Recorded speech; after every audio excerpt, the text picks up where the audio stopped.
That's slow.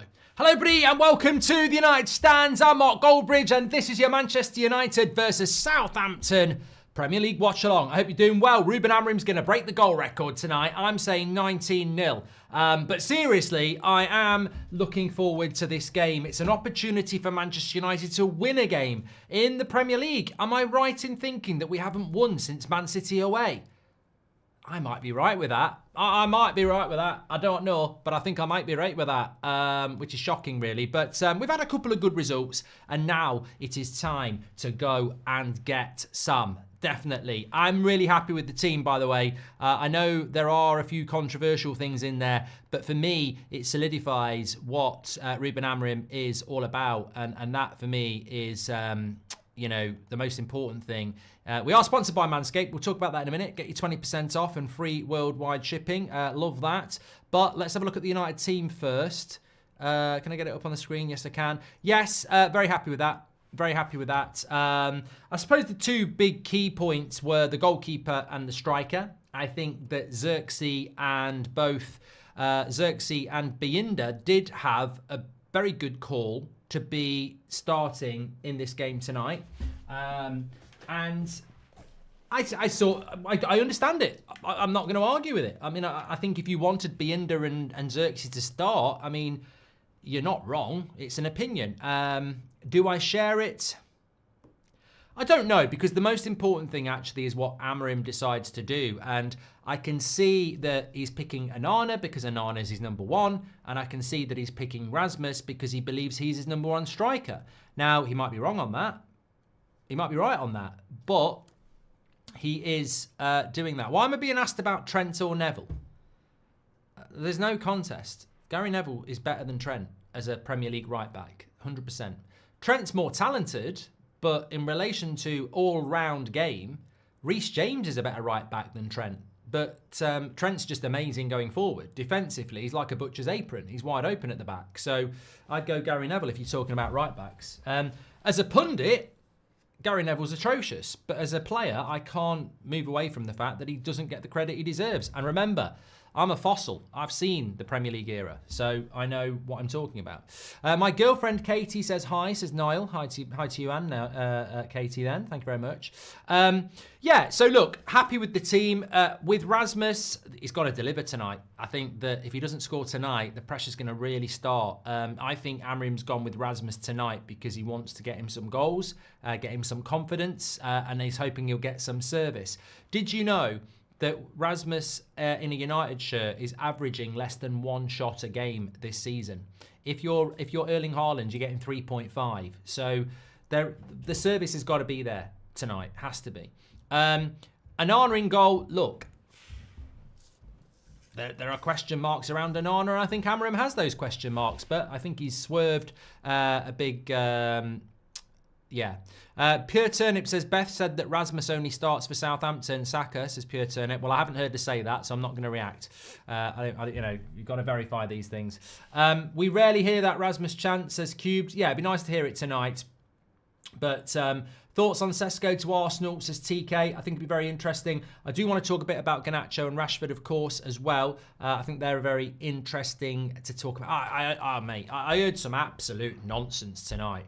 We should take 60 million for Garnacho because it's pure profit. That's the equivalent of 240 million because you could buy 5 players worth, you could buy 4 players worth 60 million pounds and just pay 10 million pounds a year.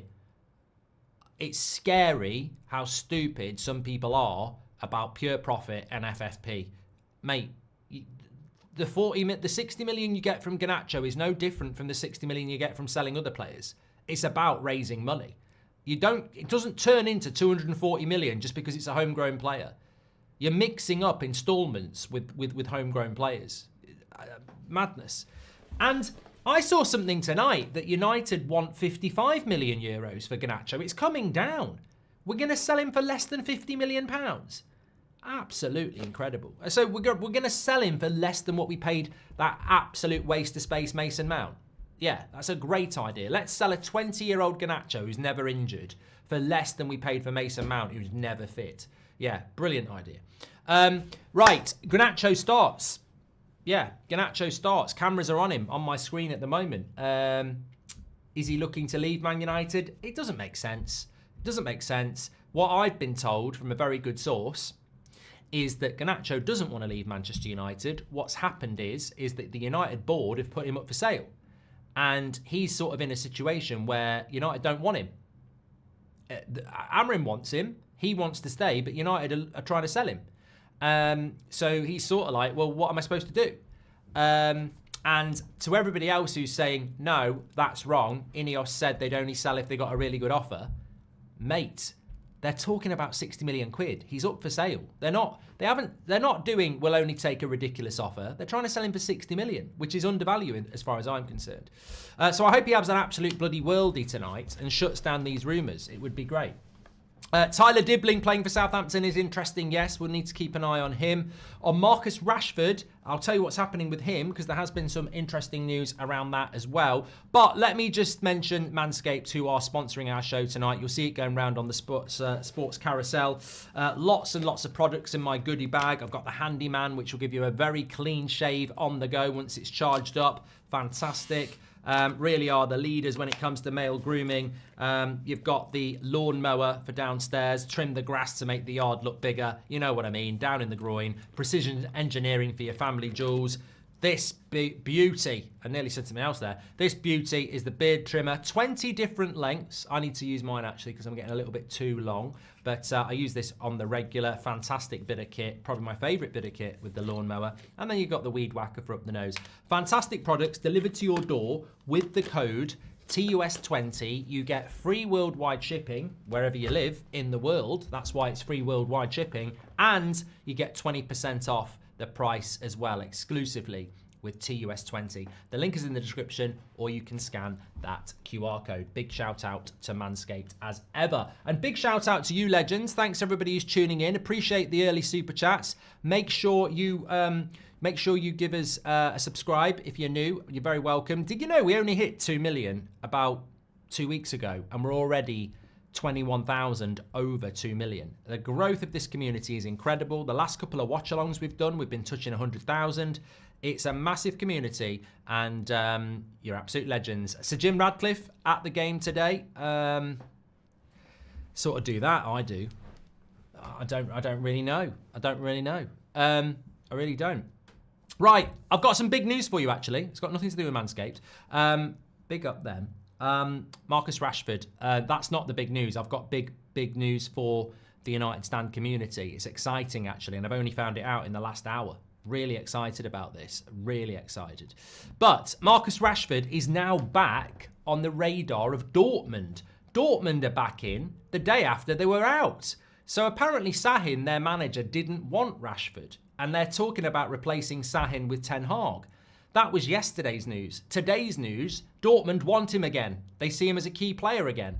So Dortmund are in for Rashford now. Milan are still interested. The belief is that Rashford wants to go to Barcelona. So I'm not bothered. He's not in the matchday squad. He hasn't played for us for a month. He's got 2 weeks to figure out his future. Good luck to him. I really don't care. The fact is, I think the storm has passed with Rashford now, and it's about him sorting out what he wants to do. Which I'm absolutely comfortable with. I don't know why somebody's put the bottom of the league table up again. Every time they do this, and they're already on an official warning, the admin, why do you mock me and try and bring me down into a bad mood? Do I look like somebody that wants to see that Man United are sixth from bottom? I bloody do not look like someone who wants to see Man United are sixth from bottom. I tell you what, that's absolutely horrendous, that is, and it won't get much better even if we win. I believe we can go to 12th, but yeah, the league is... I don't know what the league is to Man United, seriously. I genuinely don't know what we're meant to say about the league. It really is. I think we've just got to use it as an opportunity to try and win as many games as we can, but really our future is the FA Cup and the Europa League this year, isn't it? Really. Team... Got it right. De Ligt starts with Yoro and Martinez. I like that. Maguire and both Maguire and De Ligt do need a rest. Maguire's on the bench. I said this in the preview. I'd give De Ligt 45 minutes and Maguire 45 minutes. Very clever to do that. Also in the second half, remember we're playing Brighton. Brighton are playing tonight as well. I'd be looking at, if we can get 2 or 3-0 up, I'd be looking at Collier on for Agate. I'd be looking at Ericsson on for Mainu. I'd be looking at Kakonki maybe on for Martinez and get Harry Maguire on as well. And obviously Xerxes needs a run out too. So hopefully we can get this game won in the first 60 minutes, and then we can make a lot of changes with an eye on the home game. We've got to win these next 2 games. I think 6 points will make it look slightly better when it comes to the league for Manchester United. So, but the league is one big pre-season. I think this is a great point from Carl. Thank you very much for your super chat. The league really is one big pre-season for us now. We're not going to get top 5. I don't think we'll even get top 8, if I'm being honest. But if we can get 9th or 8th or anything like that, that's fine. It really is about winning the Europa League. Rasmus' first touch is like Lukaku, says Hayden. Nothing like a bit of positivity to come into the chat with, Hayden. Thank you. Not going to say anything else. Thanks for the super chat. The fact that Napoli offered 40 million for Garnacho is insulting and shows the lack of respect we get as a club, says Z3. The fact that we've said we won't accept that, you need to come in with a bigger offer, is just the peak of footballing stupidity. We should have said, go forth and prosper, you twats.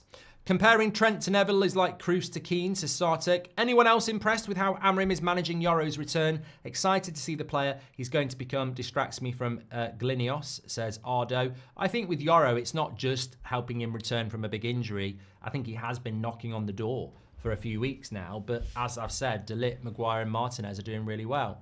I like this lineup with Garnacho and Ahmad. I like the fact, John, that we've got a winger on the wide against a team like Southampton.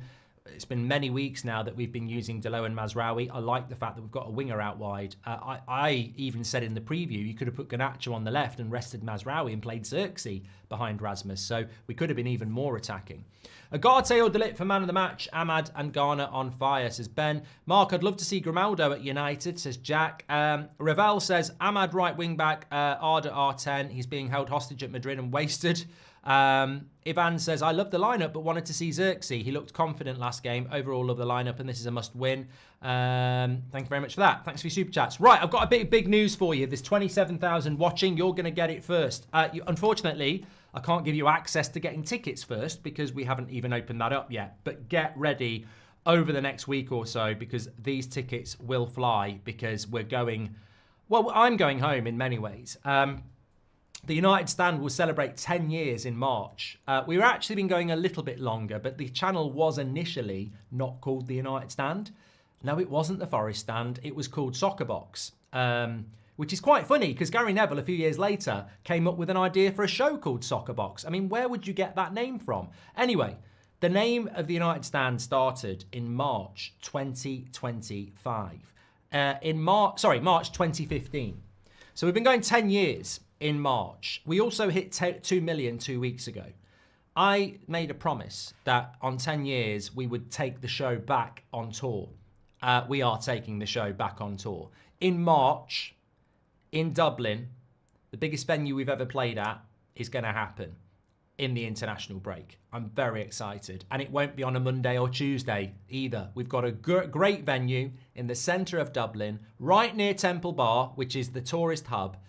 And it's going to be, I hope, on a Wednesday night, which is great. So really happy. Courtney says it's always Dublin because Dublin's bloody brilliant. And Dublin's sort of where Goldbridge was born. It's the closest I have to a hometown. So Dublin is very special to me. I'm not saying it's the only place we're doing a show, but I've wanted to get this venue. I wanted it at Christmas. We didn't get it. I didn't think we were going to get it in March. I've had it confirmed that we've got it. So I'm very, very excited to be doing it. And the venue is massive. Just like no, I won't say that. Yeah, looking forward to it. Really looking forward to it. It'll be a great night. And Ricky will definitely be there. And I'm sure a few others are going to try and get involved as well. So really excited about it. And we will let you know when the tickets come out because we did Dublin 2 years ago, 2 nights in a row at a 600 venue, and it sold out in no time. So really excited about it. And we had people coming from Cardiff, London, because it's just a great city to be in anyway. Right in the international break as well. Wolfie says, you gave Delet 10 out of 10 against Arsenal, but I was wondering who was the last United player you gave a 10 out of 10 to. Maybe Herrera, but could be wrong. Love the channel and the community. It's a great question, Wolfie. Thanks for the super chat. I genuinely think I gave Ronaldo a 10. I think I've given a 10 3 times.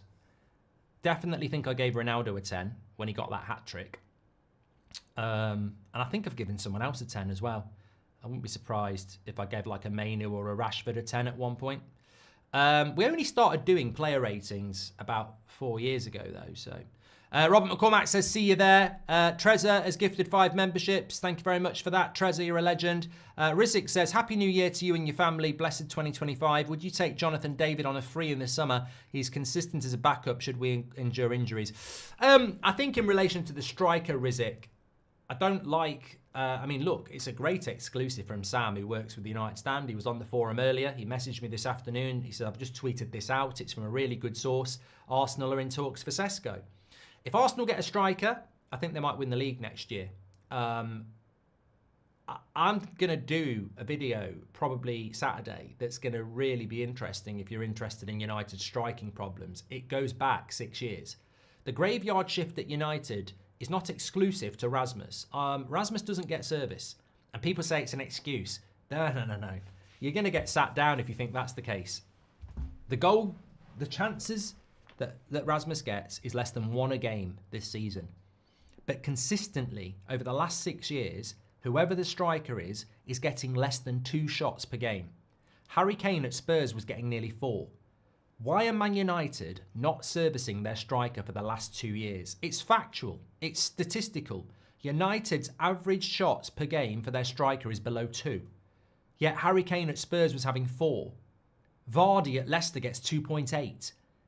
We do not provide enough service to our striker. And that is why, if we're going for a striker in the summer, we need a striker that can score goals. Now, I hope it's going to be Rasmus, but he's still young. If you're living off scraps, you do need the best you can get. And I don't know whether Jonathan David on a free fills that point. What do you mean 6-pointer, says Devin? I've not said the word 6-pointer, but I know what a 6-pointer is. This is a must-win game, says Mikey. Time to make a statement, especially after the Arsenal performance. Consistency is key if we want to win the Europa League. Yes, we definitely do. I've got some sad news as well. Bronick says, my mum just passed away. Hope we get a win. Sorry to hear that, mate. Actually, that's about the 3rd person today I've heard that's passed away. I mean, I know a lot of people pass away more than 3 a day, but like, you know, news that sort of like, I don't normally hear that every day is what I'm, well, I don't know what I'm talking about. What I'm saying is, that's really sad news, Bronx, and my thoughts are with you and your family. Of course, sad news. We are a community. Paranvia says, Mazraoui has played at left back before, and I think he's more comfortable there than Delo, but surprised to see Malacia isn't starting. I don't think he's part of the plans, mate. I really don't. Garnacho doing a calm kissing badge after scoring, says Ron, United. Thank you very much for that. Appreciate it. Lots of love in the chat there for Bronx, which is nice to see. Thank you very much to Wolfie as well. Amorim's just been talking to the press there. I wonder if he got asked a question about Marcus Rashford. I mean, that would be quite new if he did get asked a question about Marcus Rashford, wouldn't it? I mean, we probably haven't had an update on Marcus Rashford from Amorim for about 2 minutes. So we really should do, we could really do with another update on him. But I'm sure we'll get the comments coming in from Amorim very, very soon. I think the Maguire's not been dropped. He'll have been rotated, and I'm pretty sure De Ligt will come off in the second half if we're winning as well. Yoro's the future of the club. That's coming in from Amorim as well. I will get the... Scholes says Man United are a mid to lower table club at the minute. I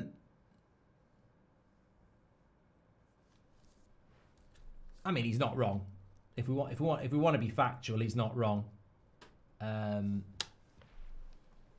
Yeah, he's not wrong. But that's only because of what the league says. We shouldn't be... I believe we're better than this, but we haven't been better than this season, so we need to go and show more, don't we? I mean, look, Southampton have got 5 points. They haven't won a game all season. So we need to see a performance today as well as a win. I think a win is set in stone. A performance isn't. Look, I would love to see, Xerxes off the bench scoring a couple of goals. I'd love to see Rasmus get a couple of goals. I'd love to see Garnacho have a good game. Ahmad have a good game. I'd like to build on the momentum of the hard work, because the hard work really went in at Anfield and the Emirates. And tonight it would be nice to enjoy it, being the better side. This is what Ruben Amorim had to say about Southampton. Southampton has some speed up front, so Yoro is perfect for this kind of game. He will be the future for this club. He's a top talent, and I think he's ready to play, which is interesting. Apparently, Scholes didn't name De Ligt as a good signing. Said Mazraoui and Agate are good signings, but didn't name De Ligt. There's something weird. There's something weird. I mean, look, it's unfortunate that people carry agenda, but that's life. People do, and I think, to be honest with you, having spent time with really nice ex-footballers, I think if we, Goldbridge defends ex-players. I don't think their opinions are any better than yours unless they're giving you insight into the dressing room. I don't think the game they watch necessarily gives them a right to speak any better than you, unless it's very, very niche. But I will defend them on the fact that they are quite bitter. I think they're quite bitter because they don't play anymore, and it's hard to let go. But I also think they're quite bitter because they're competitive. So I think sometimes we're a little bit harsh on players, on the agendas they have, because, they've played the game, and I think they're quite bitter. And I think they do get agendas because of that. And I think they get an idea about a player, and that's it. But, it's... De Ligt's been a fantastic signing. Mamouche has signed for Man City, by the way. Yeah, you know what? I was saying this earlier. This is not the Man City stand, but it's amazing how Pep Guardiola is the best coach the world's ever known, and they want to compare him to Sir Alex Ferguson. And yet, as soon as things start going wrong with Pep, what does he do? Doesn't get on the training ground, doesn't change the way they're playing, doesn't come up with a new tactic, goes in the January transfer window and buys as many players as he can. What an amazing coach Pep is. He's had his arse handed on a plate for 2 months. He couldn't coach his way out of a paper bag. So literally, let's go and spend a shitload of money again, which is basically the basis of your success anyway. The most overrated coach in world football. Last season, we were 8th and it was our worst league position. I'll come back to that. Anger, thank you very much. Jar says, this is going to be the game that really counts. Like Amorim said, we will see what these players are really made of. Let's go United. Last season we were 8th, says Salad Boy, and it was our worst league position finish ever. How on earth are we a mid-table team, says Salad Boy. Is Seb pleased with Harry's Maguire's recent form, says Rizzik. He is. I think he's looking for his next project, though. I just can't understand Sir Jim bought if he didn't 28% if he didn't have the funds required to fix the club, says Druv. How do I buy tickets to the Dublin show? Loved it last year. We will let you know when they're out, Brian. Just keep watching the shows. As soon as we can get the tickets out, we will do, because obviously it's only 2 months away. We got a Marcus Rashford Instagram post, says Pedro. Did we? Okay, I'll have a look. I've been a subscriber since August 2015. Happy to see the channel grow to the community it is, says Ugo. Thanks, mate. You're an absolute legend. And Owen says you've built a fantastic community, and I thank you for your hard work. Your videos have really helped me in tough times. Cheers from Utah. Thank you, Owen. Thanks for being part of this community. Yeah, I'm never reading that NR13. Thank you very much. I'll check out this Rashford Instagram post.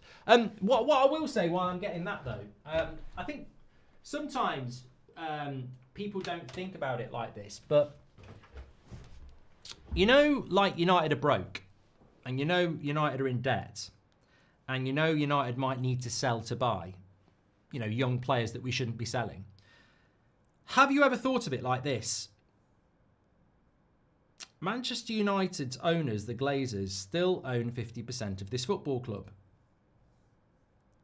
Ineos gave them £1.2 billion of their money. So £1.2 billion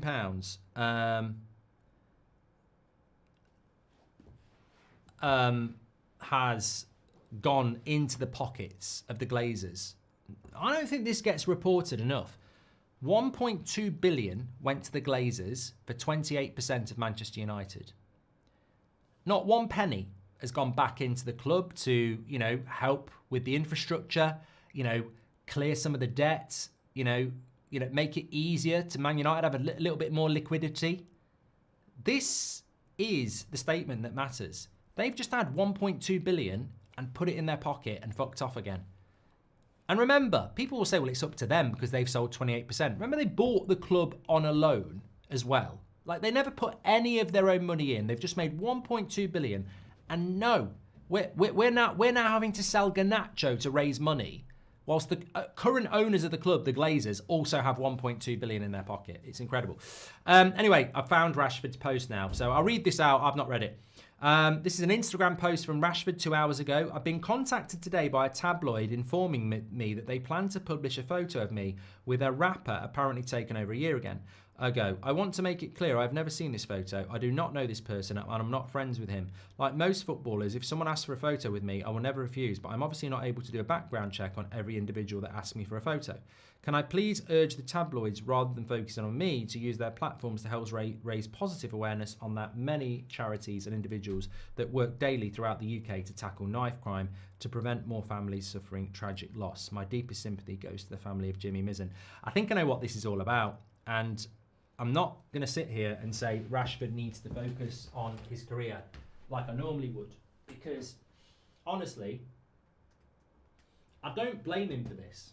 I think sometimes these sort of messages are important. And look, I think Rashford, and a couple of weeks ago, the news, was it The Sun or something, about a move somewhere? I thought, why are you doing that? This is basically very serious. We have a very serious knife crime problem in the UK. We have a very serious problem in the UK, and I'm sure we have it in other countries, of young people killing each other, basically. It's very, very sad. A few years ago, this lad that Marcus Rashford talks about, Jimmy Mizzen, isn't it? He was tragically murdered at 16 years of age by somebody who went to prison, who is apparently now a rapper who has apparently been singing songs since he's been released from prison about that murder. So I would imagine there's a picture of Rashford with this player, with this person, that's going to go in a publication. I have got no problem with Marcus Rashford putting that out, because what the fuck has that got to do with Marcus Rashford? If imagine that was you or me. You have a photograph with somebody who says, can I have a photo? That person who's committed a murder and then he's talking about it in rap songs, you're in the picture like you're his mate. Come on. We can all talk about football, and Rashford does need to go, etc. But he is still a Man United player. He is still a human being. And that is just gutter press. Associating Marcus Rashford with that is disgusting. And I don't blame him for putting that Instagram post out. I think he's absolutely spot on. I think sometimes footballers get it wrong, but in relation to that, he's absolutely right. And Marcus Rashford's got a very, very big following, especially with the youth. And every voice that can get behind anti-knife crime is a voice worth shouting about. So, look, on that, I'm very strongly behind Marcus Rashford, and I think everybody should be. It's bang out of order, and yeah. Rest in peace, David, says Ben Packer. Thank you very much for that. So did Sir Jim just spend 1.2 billion for a seat? Will he need to invest more? Now he's in the door to ensure it goes. Well, 1.2 billion, mate. It's a lot of money. That's what I'm saying. I don't know why Sir Jim did it. I don't know why he gave 1.2 billion to the Glazers, and then we've got nothing left. It's a weird one, isn't it? But look, I think sometimes people forget about that. Thank you, everybody. Right, we're about ready to go anyway. Let's get to the football. This is the real quiz. Thank you very much for that.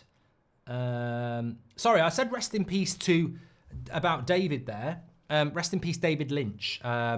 He's a director who did Twin Peaks and Mulholland Drive. Sorry, I just had to check, because sometimes people put stuff in there and I don't know what it was about. This goes beyond football, says Fuge. Well done, Rashi. And Kenneth Tierney says, what's the reason for the bitterness from ex-players? They've had great careers, most of them, made a good living. I don't get it. I think it's in their nature, mate. You know, when you've played competitive football for 20 years and you've had to compete to get to wherever, and you've got to compete to get in your national team, you've got to compete for your career every single day, I don't think that competitive element disappears. And competitive people can be quite bitter. So, you know, that's my point. Ben Packer with the rest in peace David Lynch thing. Have you seen what I got today? If we score 9, I'll put it on as he puts it on. I can't put it. My glasses are stuck. It matches my thing. Look. I want to watch the whole game with this on. It doesn't fit. 64, 69. Hut, hut, hut. I'm about ready to start anyway. I'd have to work like that. I need to sort the thing out. I don't know how they bloody play NFL in this. You can't see. I'll be like this, running into someone. I nearly choked myself. Right, we're ready to go anyway. Enough of that madness. I'm going to be standing up. We're definitely standing up. It's a match.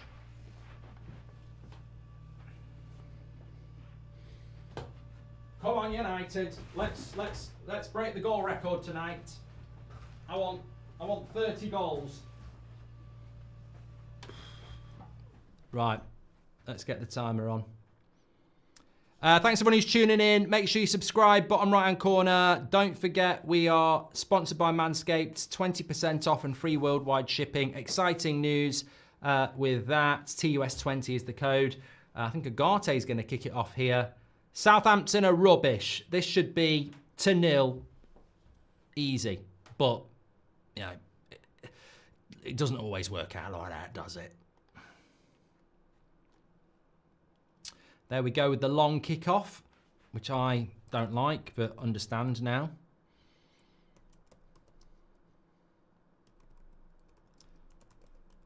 So I'd imagine Man United, in the context of this game, I'd say we're probably going to have a good 70% possession here. Oh, no, actually, I might have got that wrong. Well, no, they sacked that manager, didn't they? Southampton were always a team that, under Russell Martin, had loads and loads of possession and did sod all with it. So I wonder if they're still that team. But got to get on the front foot here, score an early goal, keep the pressure off. You know what it's like when you're playing at home. You know, when you play, it's a bit like us at Anfield, isn't it? You don't want to concede in the first 20, build momentum, make the crowd become a little bit restless. But here's Ahmad looking for a pass, little bit. Oh my God. Calm down, Ahmad. Calm down. Bad pass, but it's early days.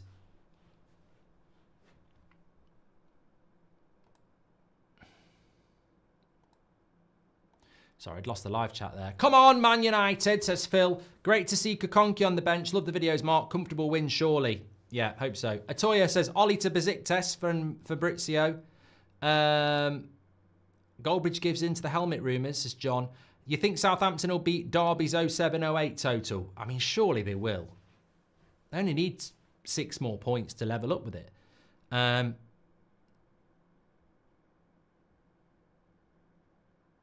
Tyler Diblin audition tonight, says Drew Castle.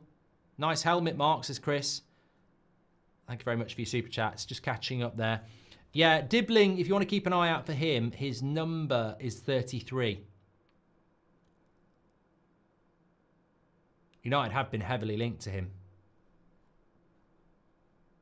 There is another game going on tonight. Ipswich playing Brighton. They've been playing 33 minutes and it's 0-0. Keel Robinson says, if Ineos cleared $1 billion of debt, United make 600 million a year. What's your prediction, Fuge says? I'm going to go United 7-0. I know that's crazy, but good play, Agate. Well done. Well done. Well done. Right, here's Bruno. Come on. Go to Garnacho. Here we go, Garnacho. Come on. This is where you like it. What can you do? Goes past his player and wins a corner. Well done.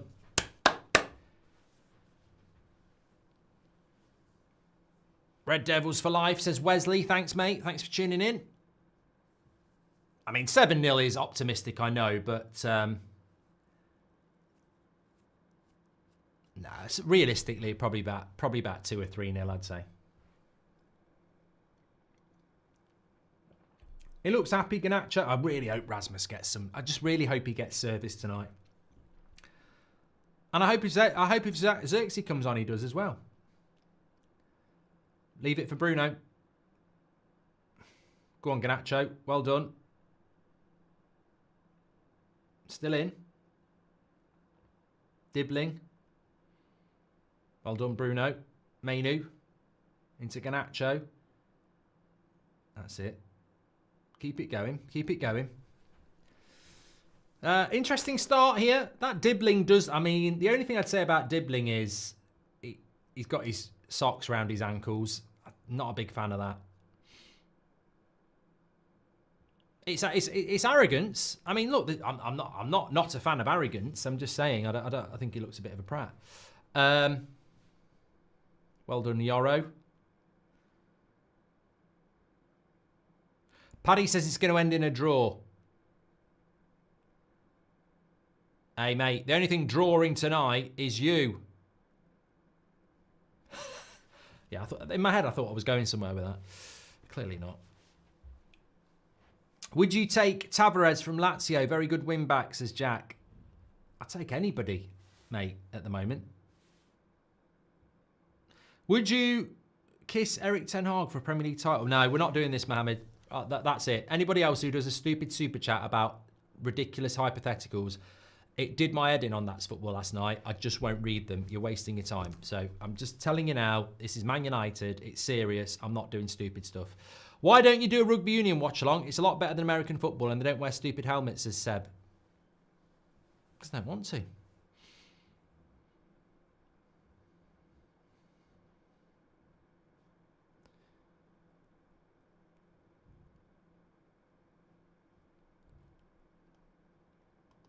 Yoro gets closed down there. And he gets beaten there as well. Well done, Ahmad. I think that was a corner, but the ref says play on. They never get corners right. Don't worry about that. Tell you what, good pace. Amorim's right. They've got some good pace in their front three, Southampton, and they're closing us down very quickly. Look, we're only 5 minutes in, but yeah, little bit lax from United. A few misplaced passes again. Need to settle down and get the intensity up. I mean, look, I think we're all coming into this game going, we've done so well against Arsenal and Liverpool. We'll go and pump these tonight. And we are. It's not just like you can't do it on words. It's visibly got to happen. And we've been struggling with this problem for years and years and years. The ability to, on our day, get a result, but not do it consistently. Missed the build-up. Opinion on the lineup, says Matthew. Very happy. Yeah, very happy. I mean, look, I think he could have done a few things. Could have put Xerxes up front. Could have played... lovely ball by Agate. Yeah, could have put Xerxes up front. Could have put Binder in goal. But I actually quite like the lineup, and he has got options off the bench. Watching my first game on Sunday, very excited, says Ryan. Brighton, I hope they win. Woody, sorry, some of them will get missed. It's a busy match day. Is Maguire still unwell, says Nitz. I think he's just being rested, mate.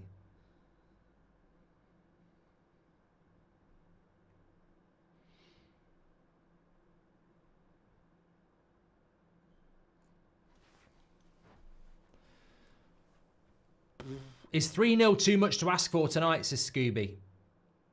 Would you take Gonçalves at United, says Scott? Well, he's a player that Amorim really likes. I mean, I don't really care who we sign. If they're players that Amorim wants, that's the point, isn't it? Beware overconfidence, Mark. We're 15th, says Jim.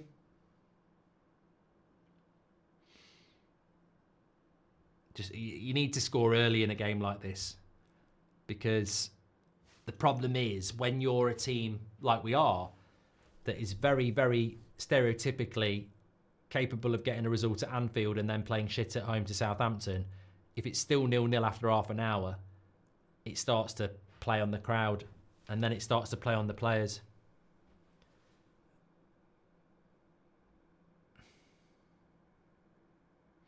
Hey, ref, book him! Petulant little twat. Number 20. There's much more zip in our passing, says Justin. Trouble is, we're not as good as we think we are as well. And because of that, that's a good tackle by a Martinez. Oh, here we go again. Crap referees again. Gets the bloody ball. No, he doesn't. He actually doesn't. Fair play, ref got it right. Surprised they didn't book him.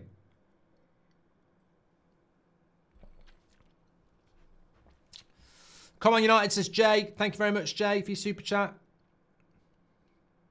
Yeah, what I was saying is, we're not, you know, we are 15th in the league. We're not as good as we'd like to be. And also, I think for years and years and years, teams aren't scared of coming to Old Trafford. They're not going to be scared of coming to Old Trafford because we beat Arsenal on penalties and drew at Anfield. Teams will still come and back themselves. And in the first 5 minutes, if they can get on the ball like Southampton have, they'll grow into confidence and go, we can get something here. It's a lovely atmosphere. It's a lovely pitch. Mohammed says, I love you. Was Johnny Evans kidnapped, says Man. Yeah, I don't know what the story is with Johnny Evans, actually. What's the worst excuse? Fergie camouflage tops versus Southampton or Arteta's excuse the ball moved too much, says Jason Brown. I remember that Southampton's Sir Alex changing the shirts at half time.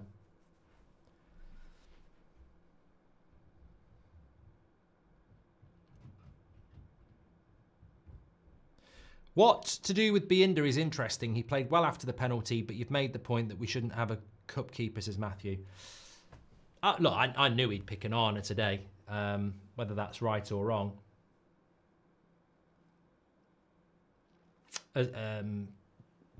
Pep does it. Pep has a goalkeeper for the cup, doesn't he? A lot of people do it. What do you think of Craven Cottage, Mark? I'm heading to Fulham versus Man United at the end of the month. Hopefully we can get a good result, says Alex Carroll. It's a lovely ground, Craven Cottage. Nice location as well. Be a tough game for United, that. I mean, Fulham's always been a tough game, even when we had Sir Alex. Oh, come on. Bit sloppy again.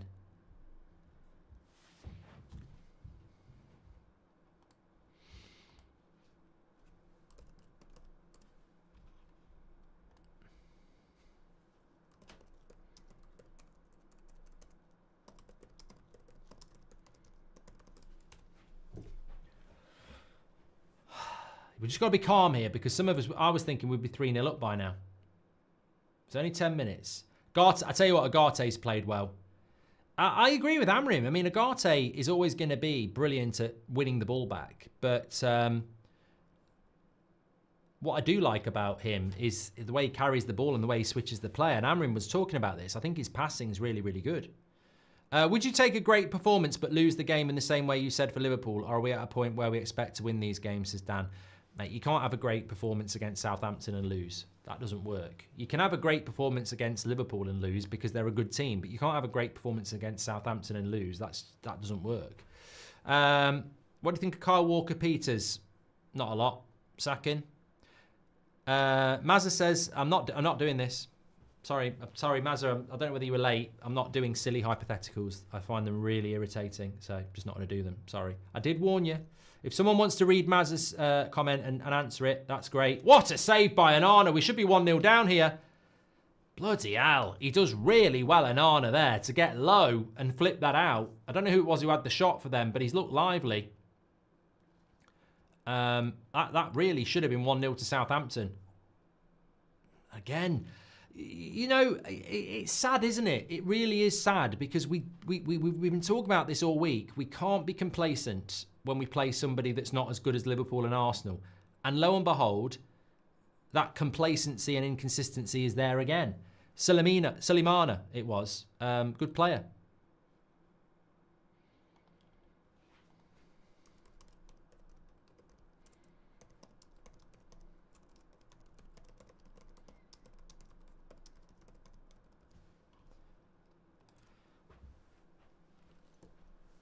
I haven't shown a replay of it yet, but it looked like a very good save to me. Sam says, Ahmad tries to overdo it sometimes. Oh, we better not fucking lose this game.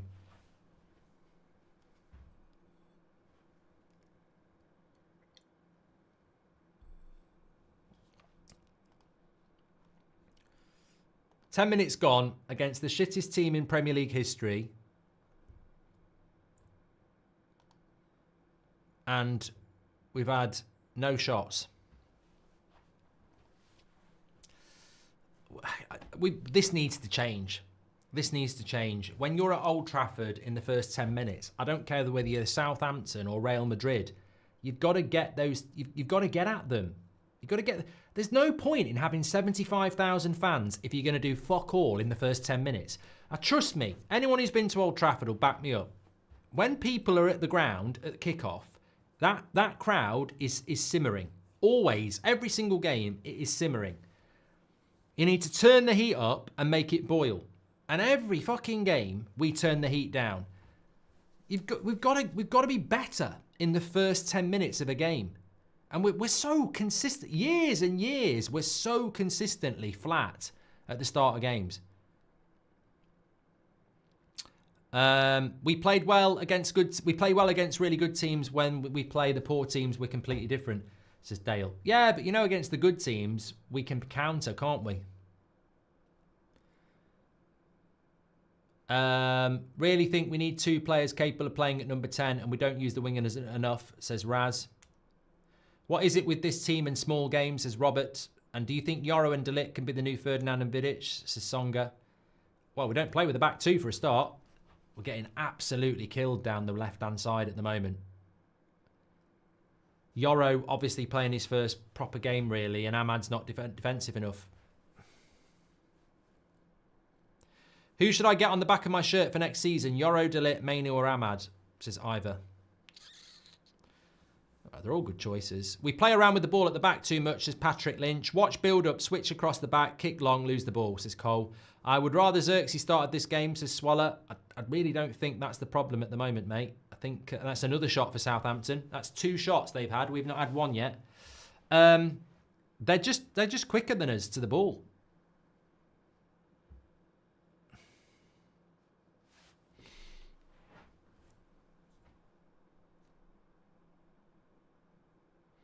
Yeah, Sulemina, he just cut through Yoro. That was the chance. Look at this save by Onana. I mean, you'd expect him to save it, but what he does with the hand to get it from danger was good.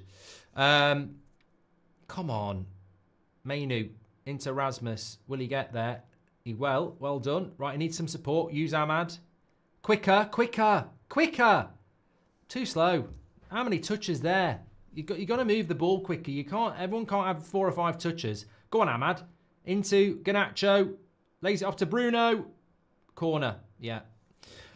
When we win the ball, why don't we move forward? So slow to build an attack. This is exactly it, Matt. There. That's a nice ball into Rasmus, but he takes 6 touches. You've got to move the ball quicker. It's harder to defend. We need 4 or 5 players, left side striker, etc., says Ben J. I would thank you very much for that. I'm going to sneeze. Woohoo! Bloody hell. Right, corner to United.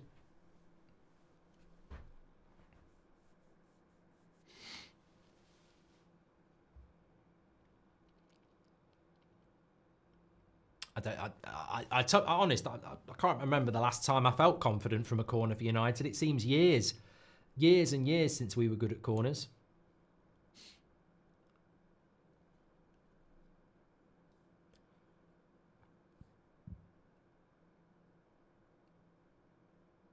That's a good corner. Oh, they've got it away. 15 minutes in, our defence already looks leaky against bottom of the table Southampton. Start 180 from last game. Stark 180 from last game, says Constantine. Our players lack positional discipline. It's erratic, says Mario Franco. Thank you very much for that. Midfield's getting destroyed, says Oba. I mean, it's funny because I think Agate is our best player, but you are right. There's just more. You know what it is? I've mentioned this before. Man United are quite a slow team. Like, Southampton are crap, but you can see they've got energy. And United just don't... I don't think we have enough pace in our team. And if we're talking about the midfield, then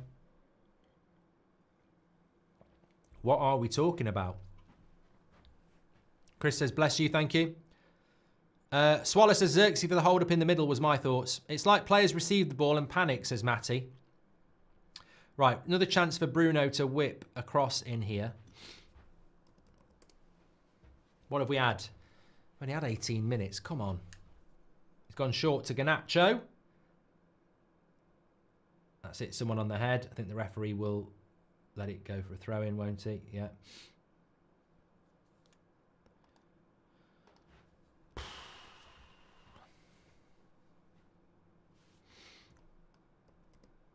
Yeah, just caught him on the top of the head.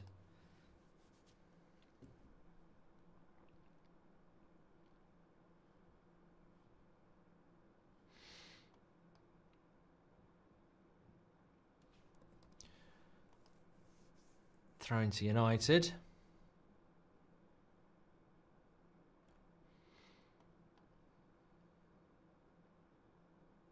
Then it goes back to Onana.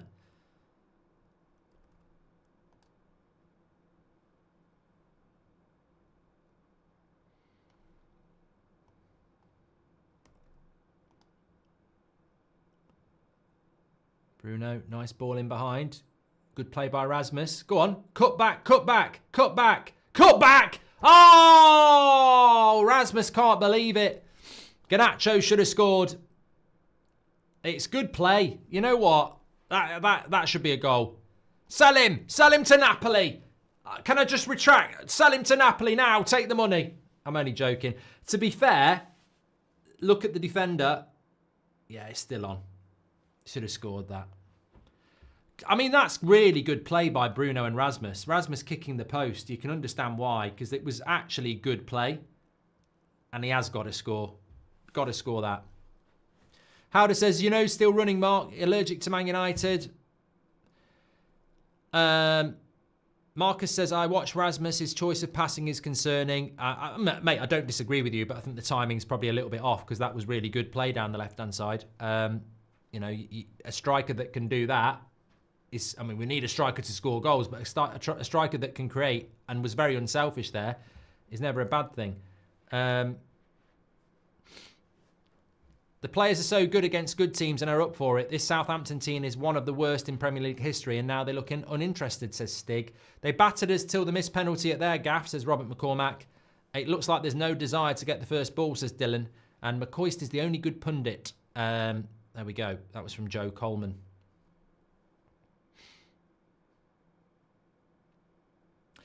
I'm not, and to be honest with you, I mean, I'm not really bothered about that Garnacho miss. There'll be other chances. People miss chances. Has Rasmus always had that pace? Normally see his hold-up play mainly, says Matthew. Yeah, I mean, look, one of the big exciting things about Rasmus at Atalanta, we don't really see it at United enough, was his ability to run the channels and dribble. You know, he has got that in his locker, but we don't do it enough. Other way, Ahmad. Got too many players here. Oh, good play. Mainu, Mazraoui, Garnacho, Mainu. Oh, he's going to give a foul.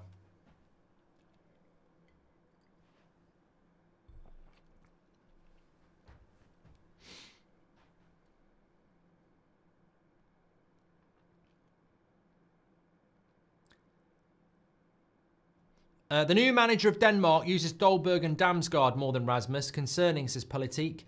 Garnacho's head is in Italy. He hates United, says Matthew. Thank you very much.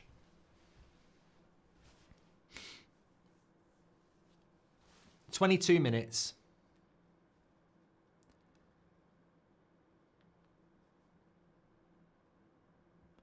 Good play. Well done, Martinez. We should be winning that second ball, though.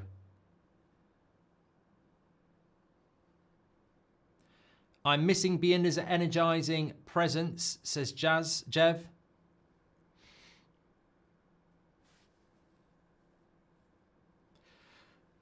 I think it's a bit early to be moaning. We've just knocked Arsenal out the cup at the Emirates. We've just played really well against Liverpool. We've had 20 minutes against Southampton. We're not losing. Let's just be calm. These two games, we need to win two games.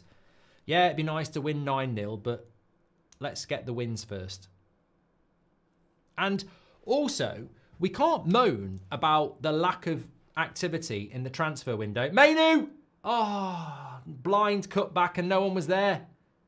Stevie Wonder pass. Ahmad. No. Don't do that. Don't get a new contract and start doing that shit, mate. I like you, but not that. It doesn't say Delo on the back of your shirt. What's this from Ahmad? For fuck's sake, mate.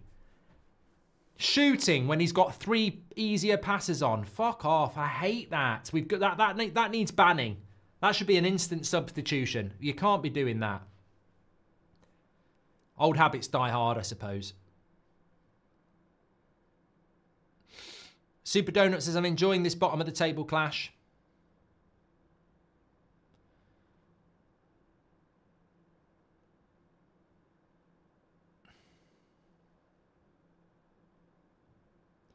I'm enjoying this bottom of the table clash.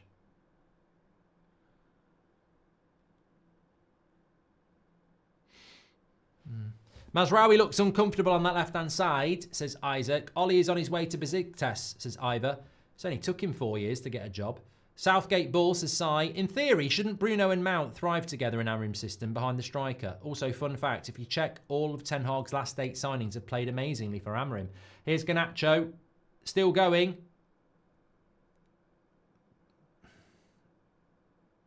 Still going. Yeah, no. I tell you what, I don't know what it is. Garnacho looks like he's just trying to score for himself. And Ahmad, yeah, again, we're looking for a penalty here, are we? No, it's his knee.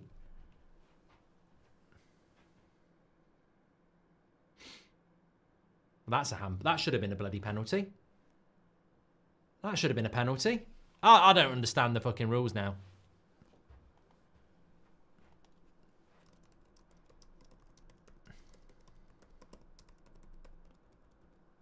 I mean, not given. Not given again. Garnacho is dangerous, needs to stay, says Brian. Napoli bid just dropped by 5 million after that loss, says Swaller. I'll tell you what, the corners are better. We're putting them right in on the goalkeeper, Arsenal style. Scott Ashwood says, thanks for everything. Shout out to my 9-year-old Daniel and Mrs. Anne. Red Army, come on United. Thanks, Scott. Hope you're doing well.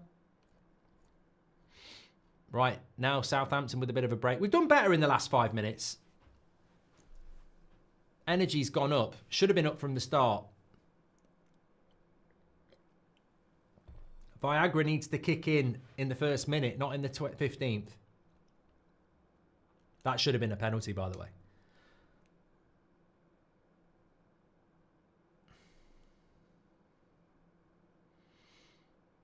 You know, if look at the penalty that got given against us at Anfield, and then they're not given a penalty for that. And you know why they're not? Because De Ligt's hand was in the air. Gunnar here in Torrento. Listen to your daily. Guy in the office next to me is a donkey. Can't listen to him shouting all day, says Shawnee. Hope you're doing well. Bozza says we haven't won in full time since the Etihad. We've got to win. Right, here we go, Garnacho. Oh, God. What do you think about the TikTok ban, says Darlin. I don't think we're getting it here. Here we go. Dibbling. Great save, Onana. Now it's... Oh, my life. What a double save. What? Call him Microsoft Word. What a bloody double save that was. Unbelievable stuff. And you lot wanted Binder in goal. Sit down. What a double save. Onana, my God. What a double save. That is incredible. I mean, look, he's had his critics, but that was fat. The save from Dibbling was brilliant. To get up and do that, incredible. David Onana. Well, they're in again here, down the right-hand side. I tell you, it's worrying how many chances Southampton are getting. Dibbling, edge of the box, blocked. I don't want to look at the stats. I think they've had 4 shots on target. I don't think we've had 1 yet. Guarantee the admin's going to put it up. Yeah, no shots on target for... We've had 6, none on target. They've had 3, all on target. All their 3 chances should have been goals. Onana has saved 3 very good saves.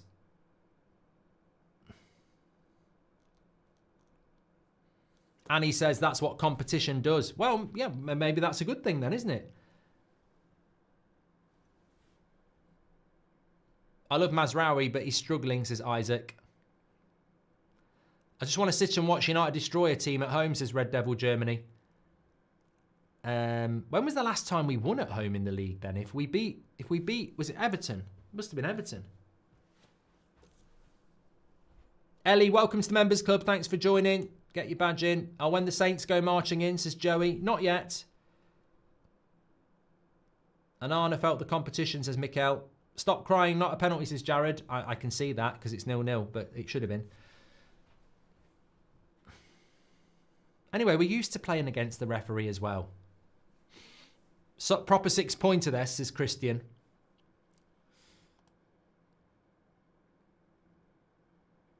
They're playing well.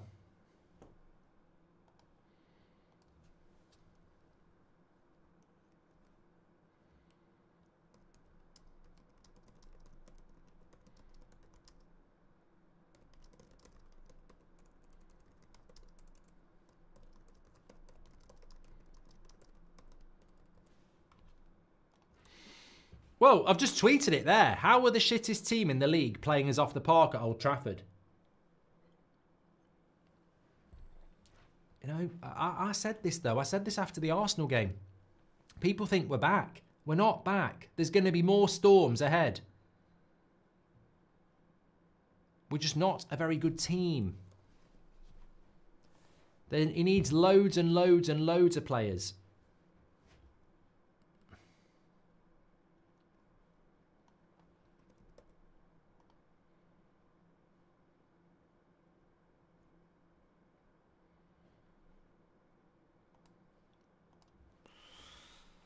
Thanks everyone who's tuning in. Make sure you subscribe. Bottom right-hand corner, we are on the road to 22,000. We are currently 300 away. So please subscribe. Get involved with the United Stand. We're live every morning at 10, every night at 8 and 2 o'clock in the afternoon as well. Match days as well. And we've got player ratings you can vote for through the link in the description as well for the match reaction show. But at the moment, it ain't looking good for Man United.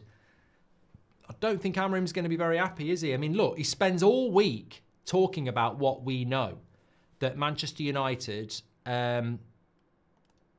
need to turn up in games like this. And unfortunately, we haven't turned up. We've not turned up. We won't improve until we get a left wing back, says Andy Atherton. He's animated, isn't he? Looks like an angry parent. Who is he? Harry Potter's not aged well. Need to get him Ron and Hermione back. Get the gang back together and calm him down. Our stat for crosses this last decade is so poor. It's obvious watching the games, but seeing the numbers, it's even more embarrassing, says Michael. Are you friends with Robbie and Ty? Says Trucker Jeff. Who's Ty? I haven't seen... Oh, you're talking about AFTV, aren't you?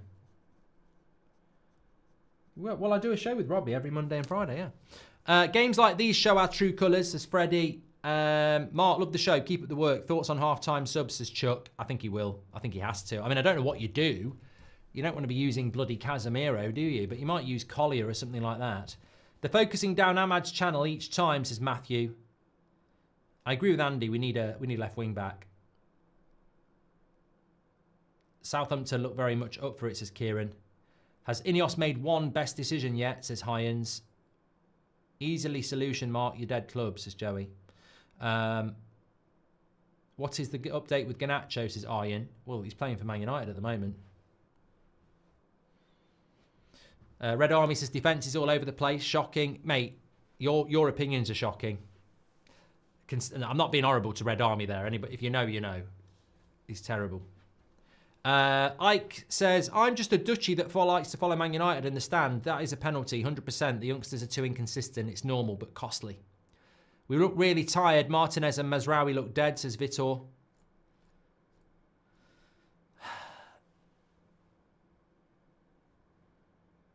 No podcast today, says Josh. I don't know what people are asking about the podcast for. I haven't done a Friday podcast in weeks. It goes out on Monday on Spotify. It's crazy how even the players after Liverpool said we need to turn up for other games. The mentality is so fragile, says Dylan. Yeah, I mean, look, Bruno said it. Amorim said it. You've said it. I've said it. The players have said it. But saying it and doing it is two different things, isn't it? How many people on New Year's Eve say, I'm going to go to the gym every day for the next year? And by week 2, it's not happening. Oh, he nearly scored a great goal there. He looks good, that number 20 for Southampton. Looks very, very, very, very, very good. Suleimana skips past Martinez. Nearly scores again. They've definitely been the better team. Yoro's not having a good game. No. I mean, I don't want to start naming people, but there's a few people playing badly. This is the play you are so worried to sell. Get rid to Napoli, says Mike. Need some leaders to take control of possession, says Christian. Thank you, mate.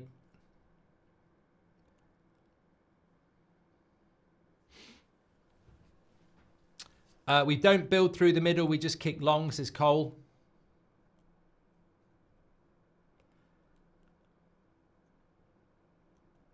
This press is miles off. Look exhausted, says Isaac. Ahmad off for Anthony at half-time. He can't track back, says Blood. Just got a 17.5-hour flight to find us drawing with Southampton, says Kian. Marvellous stuff. The energy levels of Southampton are killing us. I don't know why that is. You're going to do more FIFA streams, says Private. I will, when I get some bloody time.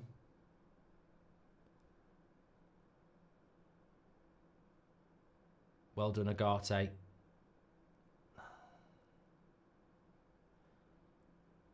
Right, Rasmus needs some support here.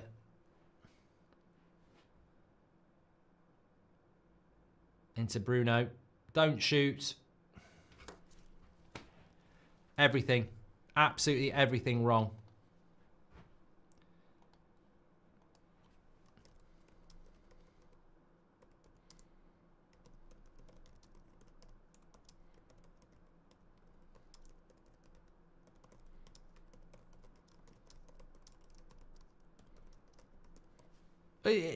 It's like a bad film that you've seen time and time again. The passing shit.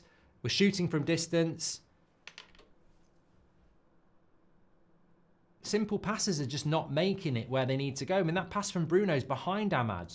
This doesn't happen at decent football clubs. It's a lack of concentration. It's not doing the basics well. It's, you know, bad habits. Slow. It's not a surprise we're playing badly. It's just a surprise that we spent so long talking about it. Everybody, from Bruno to the manager, everybody said, we can't be complacent in this game because we always are. And then we are. And it's like, as I say, everybody knows the problem. They just can't solve the problem. They're not purposely going out there and playing badly. They just can't solve the problem.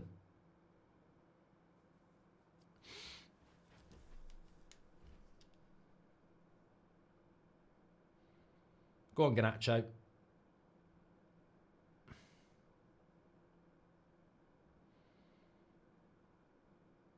You've got to want the ball. I don't see enough. Bruno's the pass there, definitely. Okay, back post. We're shooting from fucking distance. Martinez. That will stay in for Ahmad. If Southampton score, I'll really be worried because the heads will drop even further. Go on, Ahmad. Take him on. Edge of the box. Oh, there's no one there. Yoro, you got to win that. Fucking hell, free kick.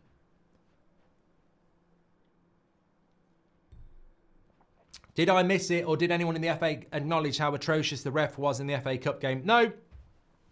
He was refereeing the Leicester game last night, JKL. Take Garnacho off, bring Collier on, switch Mainu and Collier, Xerxes for Hojlund, see if we can get some decent transitions as 7 Samurai. Long balls from keeper, missed passes and long shots from the attackers. Did I wake up in 2024, says Alec.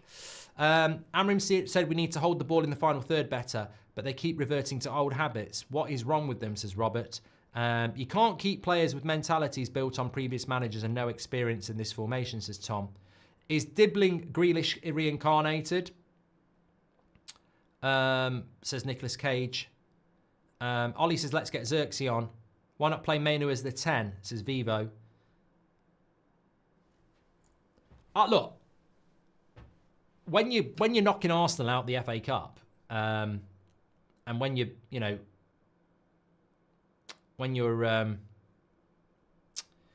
getting a draw at Anfield, it covers up the problems. You see the real problems when you're playing the teams you should be beating. I worry about the midfield. We know we need a striker. We know we need a left back. We know we need wingers. But I worry about the midfield. If anything happens to Ugarte, we could get relegated. Like, the midfield hasn't got enough energy in it. It's got Ugarte and that's it. You take Ugarte out of this squad and we are absolutely screwed. But we've got owners who aren't doing anything in a transfer window where we all know the weaknesses of this team. There's loads. And we are going to lose more games between now and the end of the season. We're not back. We are going to be beaten by teams that are better than us, of which there are a few.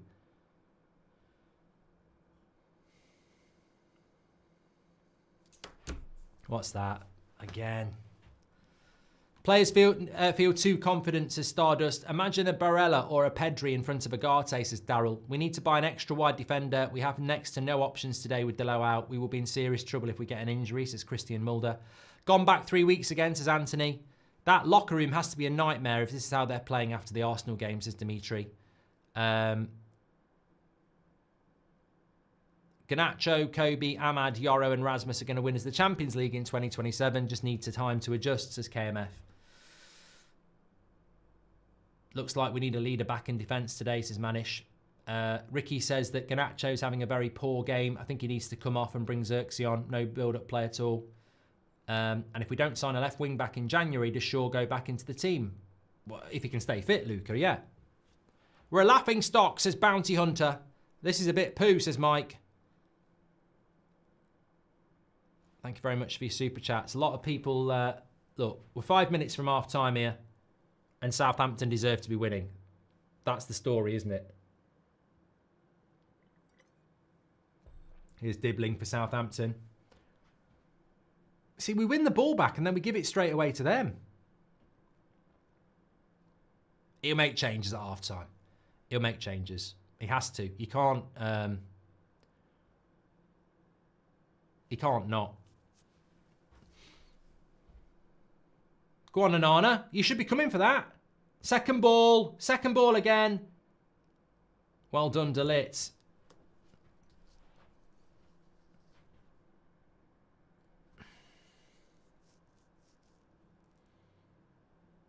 Davo says, can you call my mate Micah Pratt? John says, well, like an old vintage car, high expense and maintenance, but on a cold day it might not start or take 60 minutes to warm up. I like that, John. First game since great performances against Liverpool and Arsenal, but performance drops when we play the teams we should be dominating, says Rossi.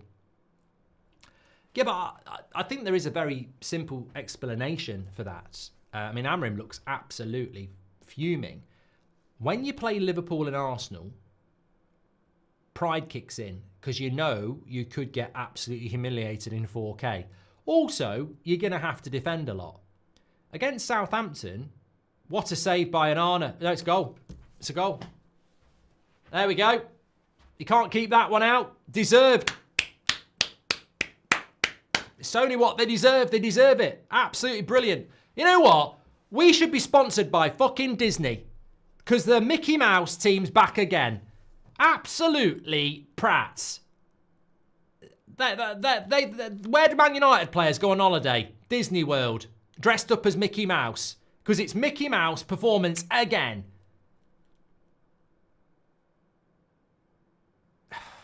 Fucking, I mean...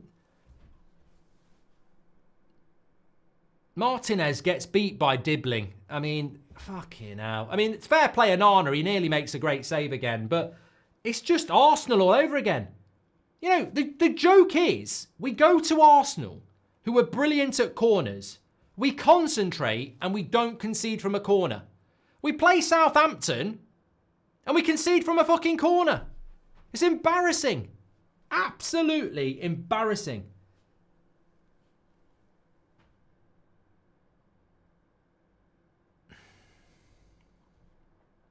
Somebody just said it in the chat. What's Onana doing? Poppadom wrists. Mate, that's in slow motion you're judging him on. That is like, he's done a worldie nearly there. If he saves that, that's a worldie. I'm telling you now. And people are saying, what's he doing? Because he didn't save it in slow motion. You know, in real time, that's deflected right in front of him and he's had to dive to save it. That is not on the keeper. I've been critical of Onana, but he's been our best player tonight. And he can't save that.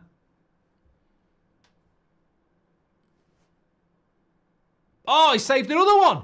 We should be 3-0 down. We should be... I said 7-0 to United, not them.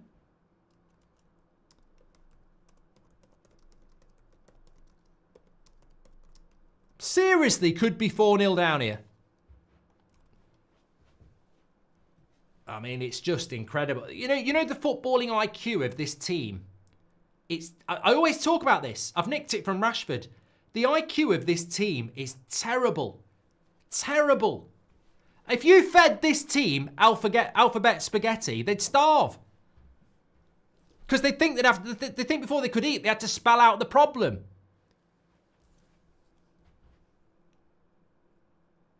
If Xerxes dropped this stinker, he'd be off, says Gucci. Robin Hood FC, says Sakin. Yeah.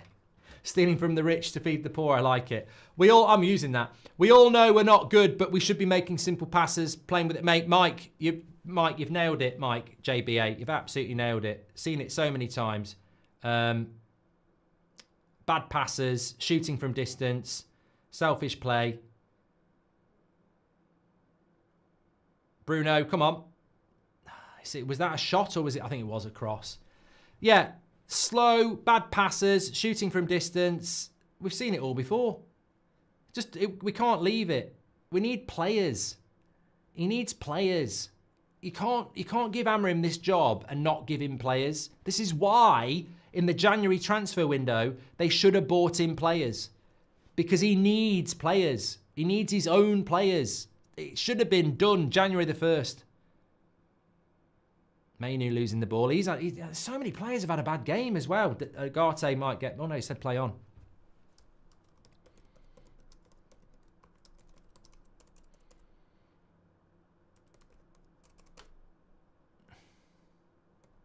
Goal kick. He's booked Ahmad as well. These refs hate United, don't they? They really do. I know we're shit, but they really hate Man United. I think Ahmad got booked for waving the card. Or maybe the Southampton player got booked for waving the card. I don't know. I don't really care. The point is Southampton should be 3 or 4-0 up here. And is it half time? Yeah. No, it's not half time yet. Just let us go to half time, get the subs on, and let's start again. Yeah, I mean, look, that's half time now. Fucking hell. Look, where to start? Right. As somebody said in the chat, absolutely spot on. Robin Hood FC, stealing from the rich to feed the poor. Absolutely unbelievable, but not unbelievable. Not surprising, not shocking, but it just shows you the enormity of the problem and how simple football is. We don't get angry as fans because Ineos won't give any players to Amorim. We've been here longer than Amorim. We know to rebuild Man United, you need to give him some players. I mean, we're still playing in 2025 without a left-footed player. We haven't had a left back for 18 months. We still haven't got a left back. You can't play at the highest level of football if you haven't got a balanced team. And we think we're so good, we don't need a left back for 18 months. But on January the 1st, they should have had a couple of players lined up because he needs players that can suit his system. And we're still asking him to basically do the mission impossible. Start getting results with players that got the last manager sacked. It doesn't make sense, does it? It's like being at a restaurant and you order, I don't know, chicken and chips, and you get sausage and chips. and it gets sent back. But you say to the chef, they ordered chicken and chips. You gave them sausage and chips. Okay. Where's the chicken? We haven't got any. You'll have to make it out of the sausage. I can't do it. And that's what we're asking Amorim to do. You've got to give him the ingredients, and we're not doing it. And why do we need to do it? Because I know, and you know, I mean, I always use this as an example. Man City at the Etihad under Jose, 2-0 down at half-time. They're going to win the league. 3-2 second half, we beat them. Amazing second half at the Etihad against the best team in the league in their own backyard. From 2-0 down, we win 3-2 and batter them. And you go, if we can do that every week, we could win the league. The very next week, at Old Trafford, we lose to West Brom, who get relegated 3 weeks later. This is nothing new. This is nothing new. It was happening under Jose. This is what we are. We can beat anybody on our day, but we can lose to anybody on our day. We're ridiculously inconsistent. We've been talking about it for years. Bruno's spoken about it this week. Harry Maguire's spoken about it this week. De Ligt spoke about it this week. The manager spoke about it this week. Everybody's spoken about it this week. We've got to step up for Southampton like we did for Arsenal and Liverpool. And we've just watched 45 minutes again where we've done what we always do. This problem's massive. I think some people thought if you talk about it, it won't happen. But it ain't that easy. As I said in the first half, if you, on New Year's Eve, while you're sipping your champagne, say, New Year, new me, every day, down the gym for the next 6 months. I tell you what, by the 15th of January, I bet you're down the fucking pub or under your duvet eating crisps, watching Netflix. Because it's easy to say we've got to do something, but too many people think saying it will make it so. You actually have to work hard. You have to work. It's not... I think United players think, hey lads, we've got to play like we did at Anfield against Southampton at Old Trafford. Yeah, we have. You're right. Yeah, let's do it. Ooh. What they don't realise is you can't just say you've got to do it. You've got to actually put your body on the line and run and play and concentrate like you did at Anfield. And they can't do it. There's just something in them that stops them doing it. And it's the reason why in life, some people are billionaires and some people aren't. It's the reason why some people can run 100 metres and win an Olympic gold. Some people can't run a bath because you can't polish a turd. And that's what Ineos and the Glazers want Amorim to do. They want him, quite clearly, to polish a turd. But we all know in life, it doesn't work like that. You can't just get a group of players that got the last manager sacked, bring another manager in and say, crack on and make them beat us. Look, we were good at Anfield. We were good at the Emirates. But surely this is the truth. This set of players can beat anybody on their day, but can lose to everybody on their day. We shouldn't actually be surprised. I'm very disappointed, but we shouldn't be surprised. The big problem is, where are the players coming in to change it? I mean, to be fair, you could put Rashford and Casemiro on the pitch today, and Anthony. They do need to go, but they might not be as bad as them. Like, it's a whole squad thing. It's not individualistic, it's a whole squad thing. He's got to be allowed to break it down. Now, fortunately, some of these players are young. When you look at someone like Lenny Yoro or Kobe Mainoo, who both had bad halves, they're young enough that you can coach them and get them better. You could say the same of Garnacho, Rasmus, Xerxes. You know, they're young enough that you can coach them to be better. But I look at that team and I go, I was really happy with the team at the start. So who are the players I'm kicking out? Because a lot of people are saying Rasmus needs to come off. He's had a bad game. A lot of people are saying Mainoo's had a bad game. A lot of people are saying Yoro's had a bad game. But you're talking about players there that I want to build a future with. I don't see many scapegoats anymore. I don't see McTominay there anymore. I don't see Rashford there anymore. I don't see Anthony there anymore. I don't see Casemiro or Eriksen there anymore. I actually see 11 players that I'm happy with. And that worries me even more because I don't want to scream and shout about how shit this player and that player is, because I think there will be certain people out there doing that. But I actually think it's scary because I like that team, but they are clearly mentally messed up. They clearly don't have the mentality. I mean, there's apart from Onana, I don't think any player on that pitch comes off. Maybe Agate, to be fair. So apart from Onana and Agate, no one comes off that pitch with any semblance of respect. From me, I think it was a shocking performance by everybody. Even De Ligt, who I gave 10 out of 10 against Arsenal, I don't think he had a great game. That's what terrifies me. I think over the previous years, it's been really easy to go Maguire or Casemiro or Lindelof or Dalot or, Dalot's not playing tonight. So this is the confusion, because I like that team and some of it has been shit. I'm holding back from going in on players individually because I'm like, we're running out of players to kick out of this football club. Like, most of those players today need to be part of our future. But I don't know how we're going to change this in the middle of the season. There is no ambition from the owners to bring players in. We're going to have plenty more games like this. You know why we're getting beaten?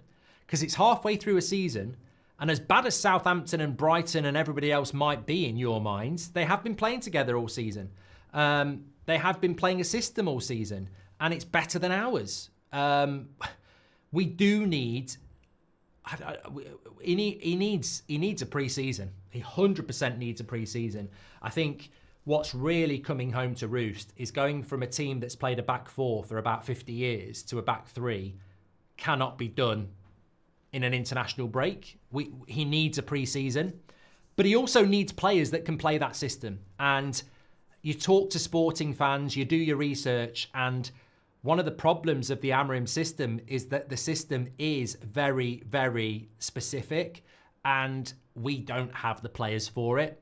The players that we've got don't understand it. So, yeah, there's a lot of problems. But I'll say it again, and I'll be surprised if Amorim doesn't say it after the game again. We're going to have more beatings before May. We're going to get beat a few times because we're still massively wide open. Teams come to Old Trafford and want to play us.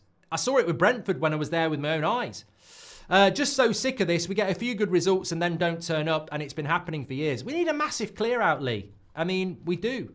Oh my God, can you stop with they are young for excuses? No, Mike, I agree with it. Outplayed and outbullied. The facts were just shit. Upper mid-table would probably be genuine. Anthony's coming on. It's like the players aren't scared of losing their place, says Kevin. This was the game to show us they can be ruthless, and it feels like they collectively can't be arsed. Says lovely bit of squirrel. Just so sick of it, says Lee Woolsey. It's karma from the Glazers Ineos for what they do, says John.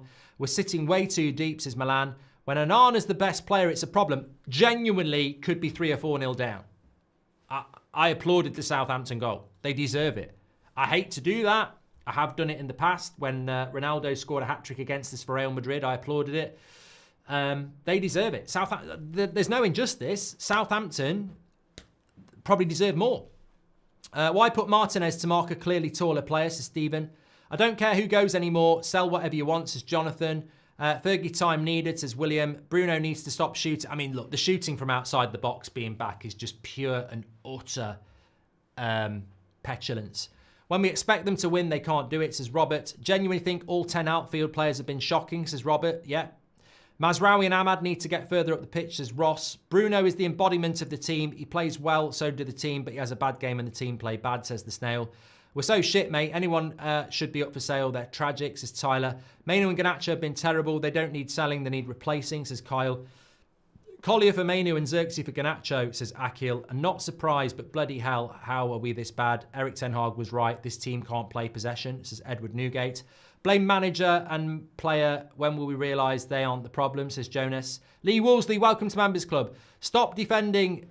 He's the Portuguese Southgate, says Sai. Worst performance of the season. Jokers, the lot of them.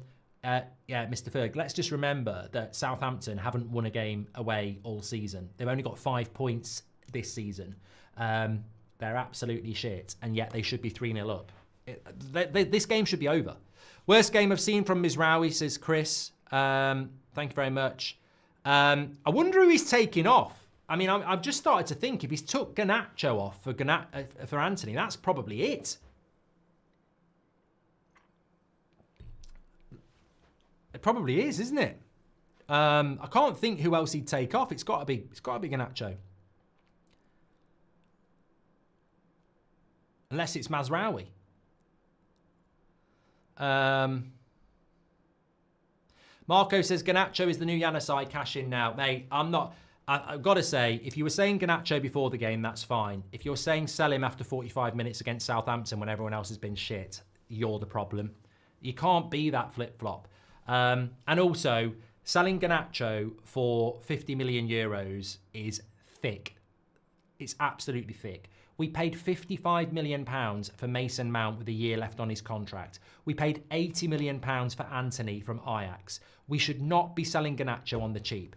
If you want to sell him, that's your prerogative. That's up to you. I'm not here to convince you anything else. But the price is a joke. Bounty Hunter says, I'm not accepting any more excuses.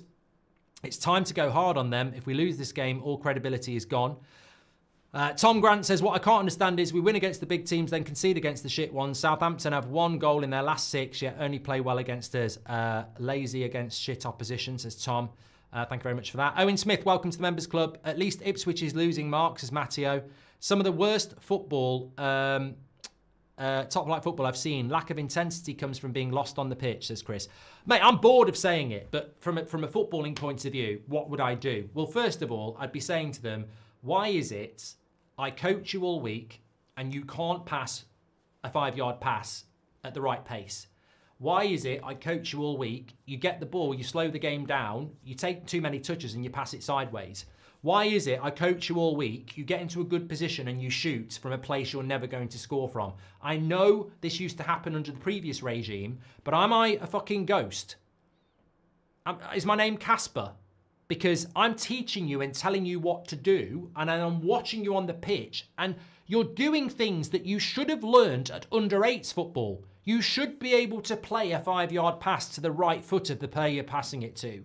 You should be able to control the ball and move it quickly. You should realise that shooting from somewhere you're not going to score from is the definition of being a greedy, selfish bastard.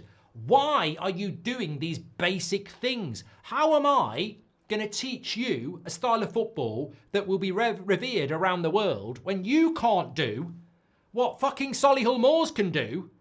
Pissed. Why can't you do? And I'd be going mad. I'd be going mad. I said, this is not about me. It's not about Ten Hag. It's not about the Glazers. It's not about the fans slagging you off. You can't do the basics. Why can't you do the basics? And why do you think that you can score from 35 yards 3 times a game? It's irritating how bad habits come back so quickly. The mentality is weak. That's what it is.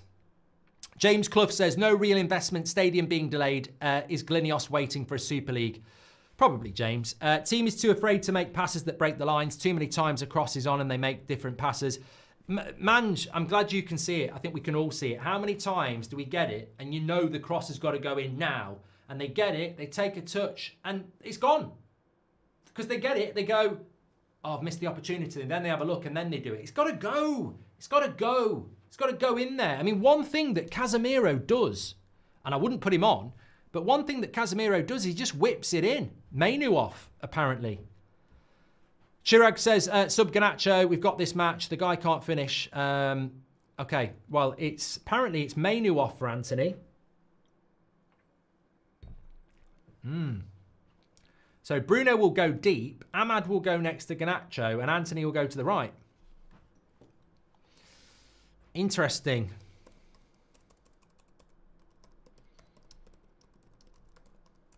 Well, you know what? You get an insight into what's pissing the manager off, don't you? And he's clearly not happy with Mainu.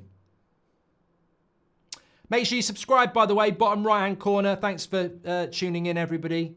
We didn't even have a look at the stats. I'll quickly go through that. Right, they're about to kick off. Attacking the Stretford end. Can we get a point out of this? Yeah, so 52% possession. I thought it would be around 70. Somehow we've had more shots. I mean, I think the amount of shots that have been on target tell the story. If we've had 10 shots, I can't remember them. But the fact that we've had 1 on target just shows you a lot of those shots have been stupid. They've had 5 shots on target. I think they should have scored from all of them, to be fair. Yeah, that's the story of the half, isn't it? But it's Southampton on the attack again with Dibbling. Come on. Simple passes. Go on, Garnacho. That's good. Now, that needs... It's a lovely ball by Agate, to be fair. He needed to go to Erasmus quicker.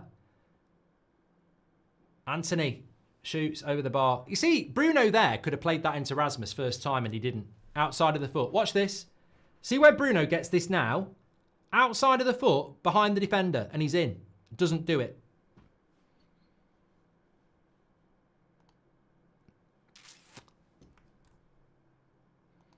Better start. We're in a relegation battle, says Andy. Will we see the classic Anthony trick, says Ick. Put it in on the goalkeeper again. No, crap corner. Now whip it, whip it, whip it. That's it. Terrible. That's fucking hell. 2 crap crosses in a row. You're a professional footballer, mate. Declan Rice puts it in on the goalkeeper 100 times out of 100. Our crossing is terrible. And again, Bruno fucking can't beat the first man. Yoro, pass. No, Agate was the ball. Garnacho. Delit, he needs some help. Oh, come on, this is better. Better start on the front foot.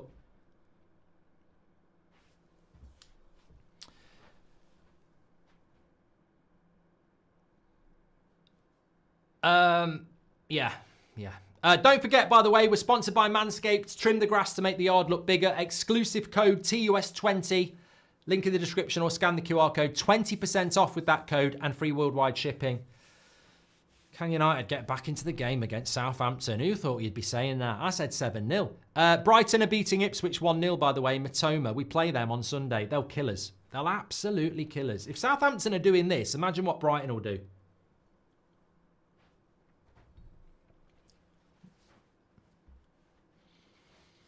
We need a psychological evaluation on all new players coming in, says Ty. They aren't playing with any pride, only care about paychecks, and the Glazers are the toxic poison at the top of the pile of shit, says Mike.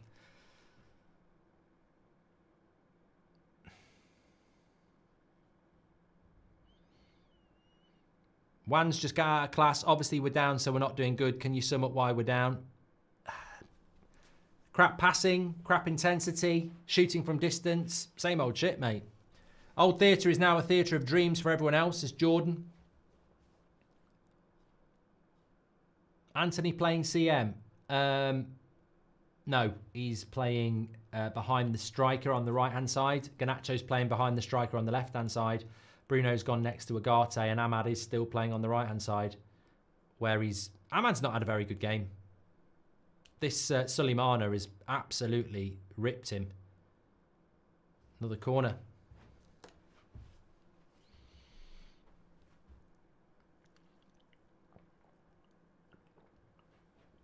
That's water, by the way.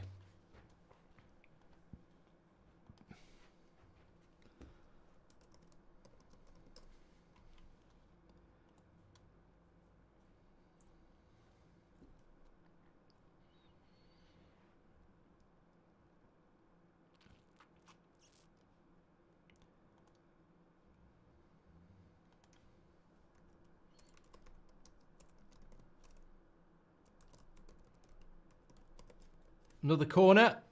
Fucking hell. So positive going into this game. But it's amazing what 45 minutes of these twats can do to your mood, says John. I just don't like Thursday night football, to be honest. Can you give a shout out to me mum, Kate, says Rab. Who to blame, says they don't believe in themselves at all. Look, I don't want to offer up excuses because I think we're past excuses. But one thing that did enter my mind that I was going to mention is, look, I do it, you do it. How many times do we sit there on an 8 o'clock show or a 10 o'clock show and say, this squad's not good enough, they need players? And we know it as fans. And I look at the squad sometimes and I think, well, they're not all stupid, are they? Maybe some of the players go on the pitch thinking we're not good enough. Maybe they look at, if we know we need players and we're not good enough, maybe they look at it as well.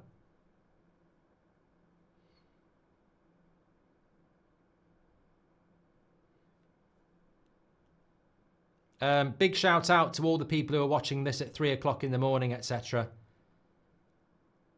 Southampton will score again. He's in again. Bloody hell. Delit with the block.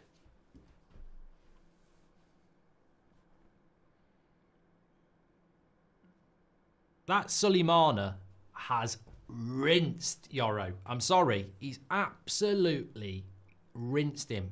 And Ahmad. That right-hand side is a massive weakness, and they've exploited it all the time. Should have been vodka marks as Cobby. They're in again. Right-hand side. Martinez clears it. They're going to score again here. Oh, I tell you what, Yoro has not had a good game. I'm not going to be critical of him. I agree with Amorim. I think he's got amazing potential, but the thing about potential is it's not always going to be ready. That's going to be a foul. They're all over us here. Mazraoui just got possession back twice in 30 seconds and gave it right back.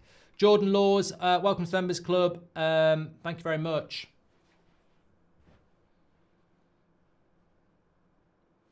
I don't know who gets the booking there.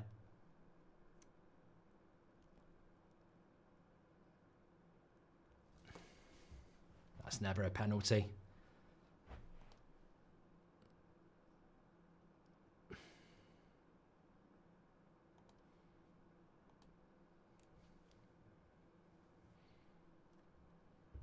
Yellow card for Martinez.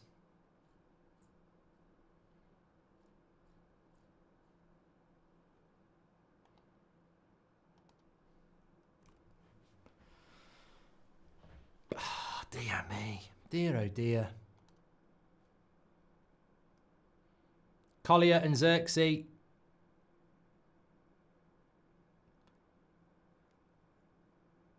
Yeah, I mean, look, you can't argue with it. Rasmus comes off. Some people said he should have maybe Agate off.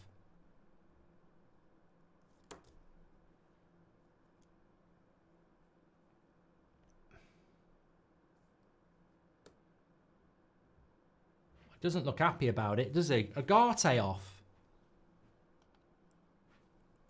Fucking hell, that's weird. It can only be minutes.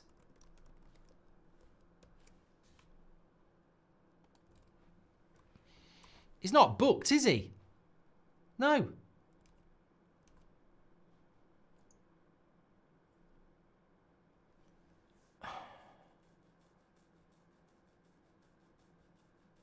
I completely get the Rasmus one. I mean, there was argument Xerxes should have started anyway, but I don't get the Agate one. I mean, it doesn't make it. That makes no sense to me. He's been our best outfield player. And you can talk about Brighton. Hello. This is the Premier League as well. We've got a better chance of 3 points against Southampton than Brighton. I don't understand that one. That'll be one for the match reaction if we lose. I do not understand that one at all. That's a mistake for me. And look, I like Amorim. He speaks to us well. You know, I think the guy is a genuinely good coach and I'm very happy to have him. But he will make mistakes. And those mistakes, you're allowed to say you think it's a mistake. And I think that's a mistake. Collier and Bruno as a midfield too in the Premier League. Has he accumulated too many yellows? I don't think so. It doesn't make any sense because we're playing in the Premier League now. You can't take him off for Sunday when you're losing in the Premier League now against the worst team.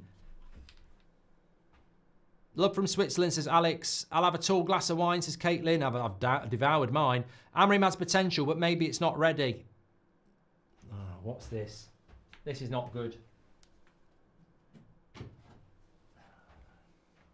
She knows I'm doing a watch-along, so I don't know why she sent me this. Mrs. Goldbridge, what she sent.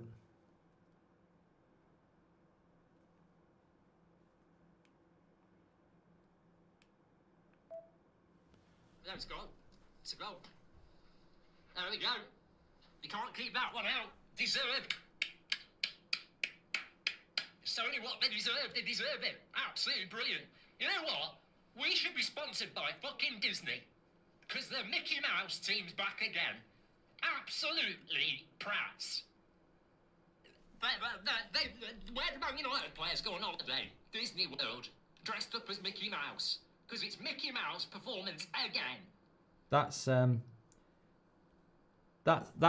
who I'm married.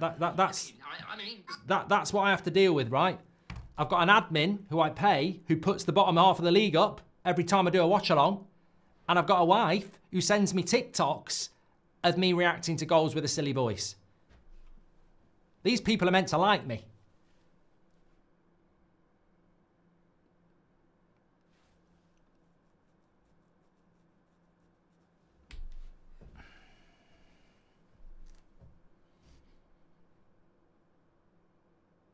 Somebody just said, can you tweet the video? Well, it's done me in 4K anyway. I'll put it on my Twitter.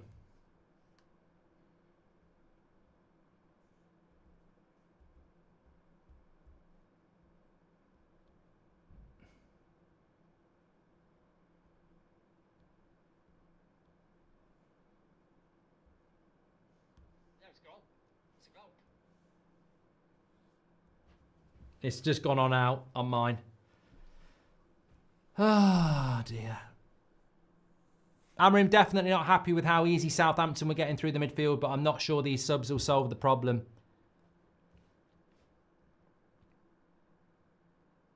Look, I genuinely hope.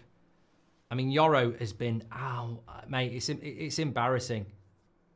He needs to take Yoro off for his own safety.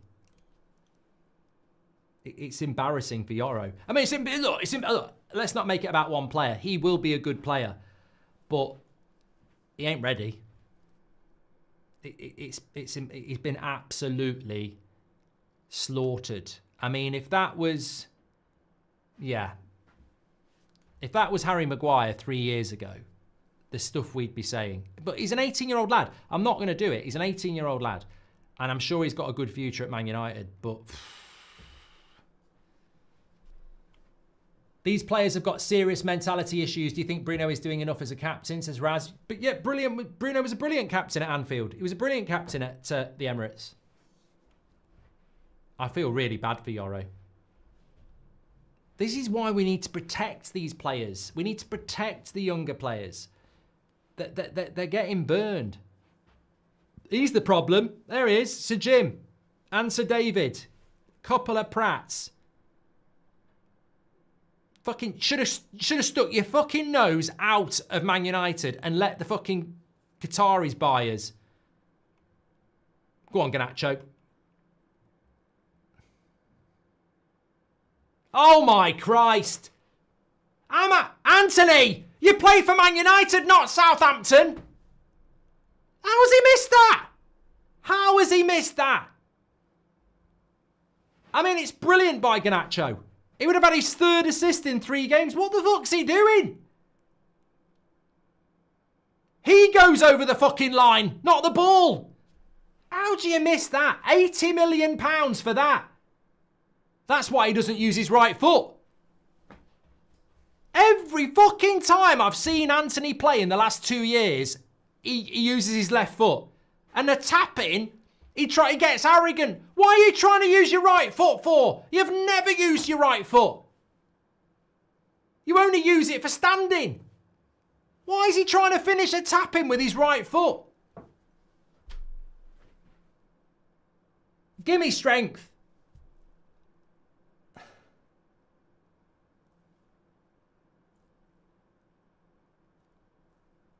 I can't believe he's gone with his right foot.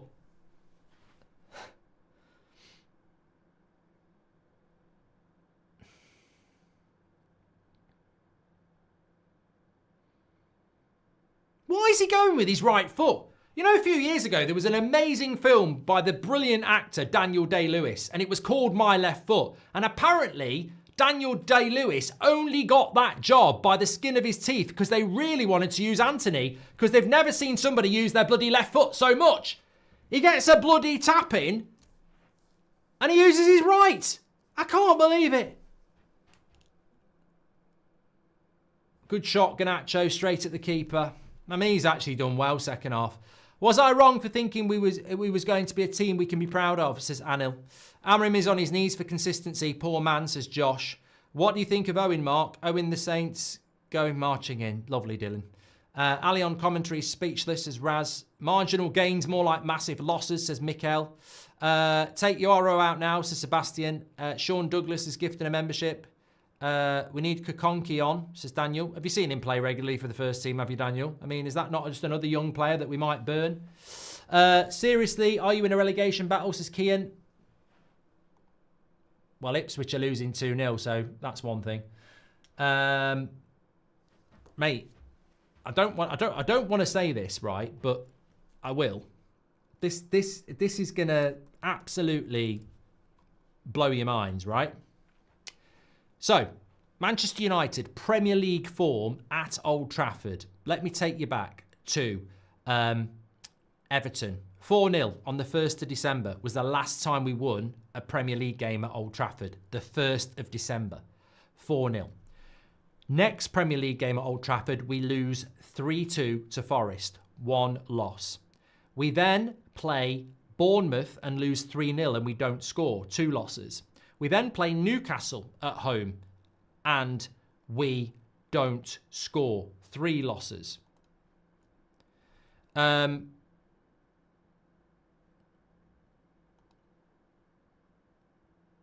So we've had 3 losses in a row. I thought we'd lost 4. What about, did I miss Bournemouth? I missed Bournemouth. No, Bournemouth, Forest, Bournemouth, Newcastle. We've lost 3 Premier League games in a row at home. And we haven't scored in our last 2. It's just, it's not a joke. I was thinking about Wolves. We didn't play at home for them. But it's not a joke. It's crap. It's really crap.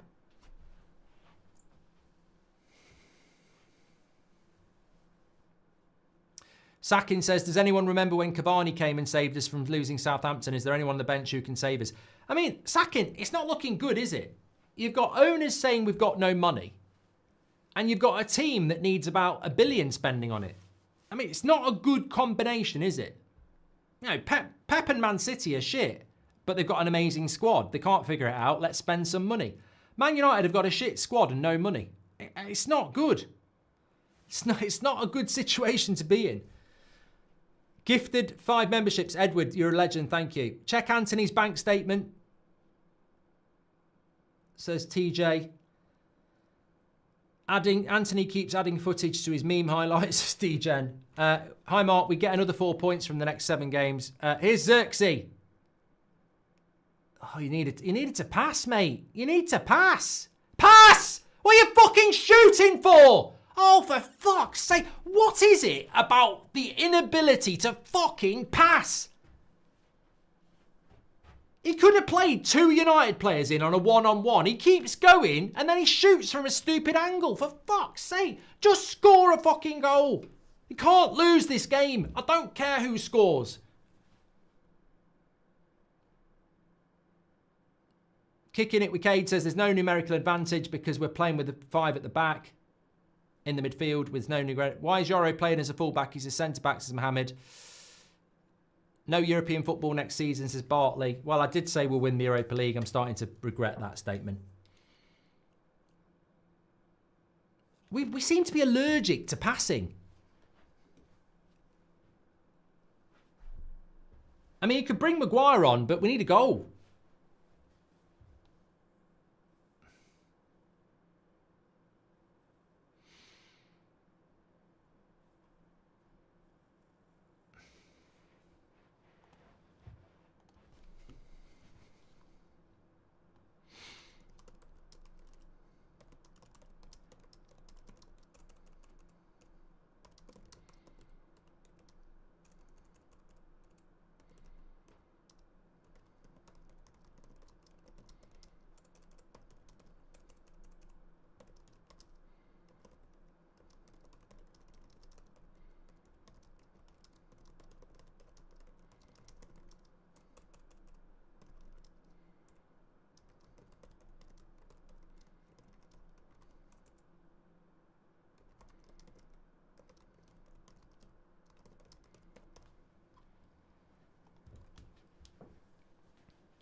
Check out my latest tweet. I think it's the truth. I just said I'm glad Sir Jim Radcliffe is watching this with his own eyes, because for a lifelong fan, he doesn't seem to have a fucking clue what damage he's doing to this football club. Everything he's watching is on him and his stupid fucking deal. United Parkinson says, at what point is relegation on the cards? I mean, the great thing about saying you're too good to go down is that sometimes that doesn't actually ring true. Andrew says, I've just had my appendix removed and I can't watch your videos because I laugh too hard and it hurts. Well, I don't know if that's a good thing, Andrew, but I hope you recover. Small bones just come on, that's how I feel, says John. Sparta Rotterdam v Southampton, says Kenneth Cherney. Brandon says, thankfully marijuana is legal in the US.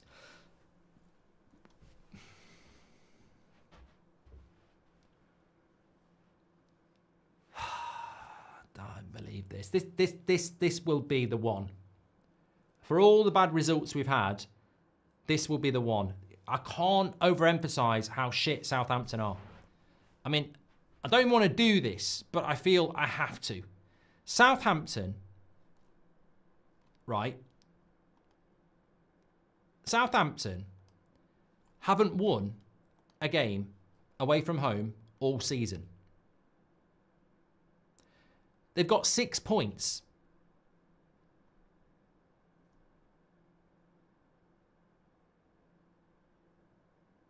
Seven points they've got all season, haven't they? No, they've got 6 points. They've only won. I think they've only won one game all season. They've conceded 44 goals. They've only scored 13. And they're playing us off the park at Old Trafford.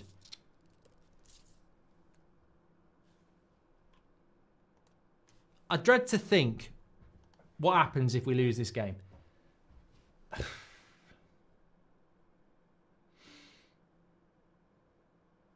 Yeah, away from home, they've drawn 2, lost 8, won none, scored 5, and conceded 17.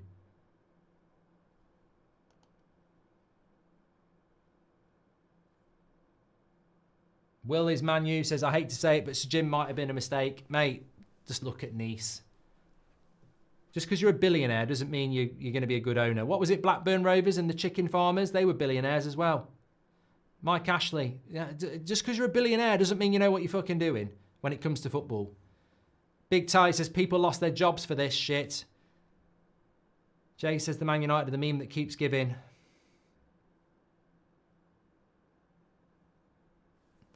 How can we be this bad, says Bartley.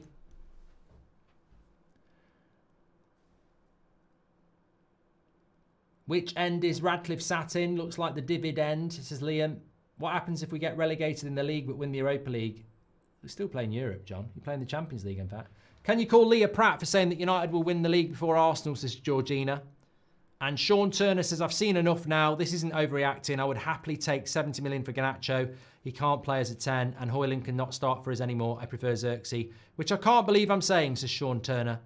I'm not going to individualise it, Sean, because I think it's unfair to just go after Garnacho and Rasmus when Ahmad's been shit, Yoro's been shit, Mainu was shit, Bruno's been shit, Mazraoui's been shit. I think we're past the whole, it's Rashford, it's Delo, it's Casemiro. I just don't think we can blame individual players anymore. I agree with what you've said, Sean. I do. If you want to do that, that's fine. But I can't sit here with a straight face and say, you know, it's on that player, it's on that player. It's an identity crisis. It's a whole squad thing. It's, you know, Bruno's been absolutely pants. I mean, that cross from Ahmad, what is it? What is that cross? You're in a good position. He overhits it and it goes out for a goal kick. I mean, what's his excuse? We've just given him a new contract. He's had an absolutely shit game. And that leads me to think, like, this goes beyond individual talent. It's just a massive problem. Massive problem. Everybody gets infected by it. Also a bit far-fetched, but I think Ollie might have done better than the others we had in the time we got to this point, says Will is Man U. You said we're basically Everton. Well, yeah. Delicate F official.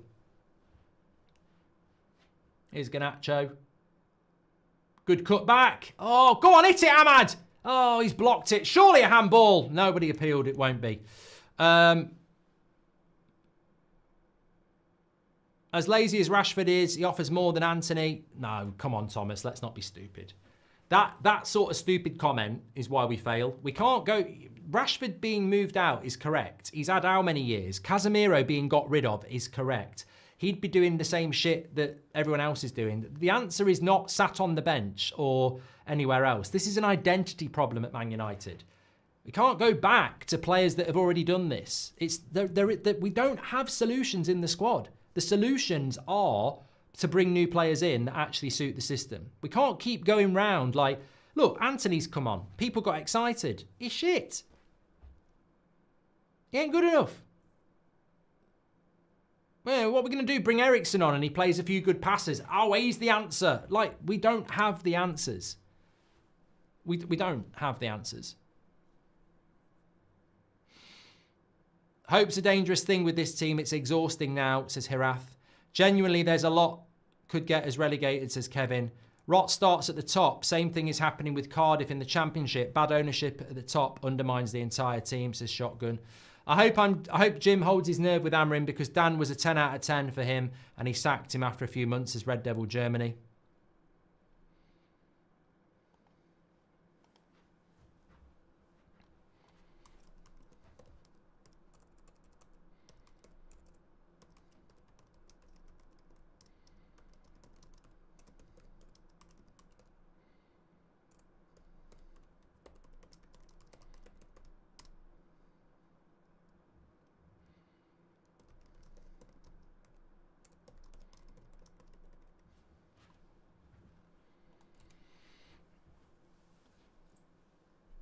How long do you give it before the owners blame the manager again?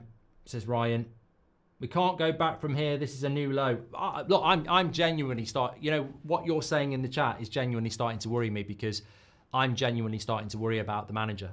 I mean, I'm, you know, Rangnick, we were shit. We were shit under Rangnick, but he knew the problems and he never got backed. They never give Rangnick a player in January. He was gone in the summer. I mean, there are parallels between... Rangnick and Garnacho. Rangnick and Amorim.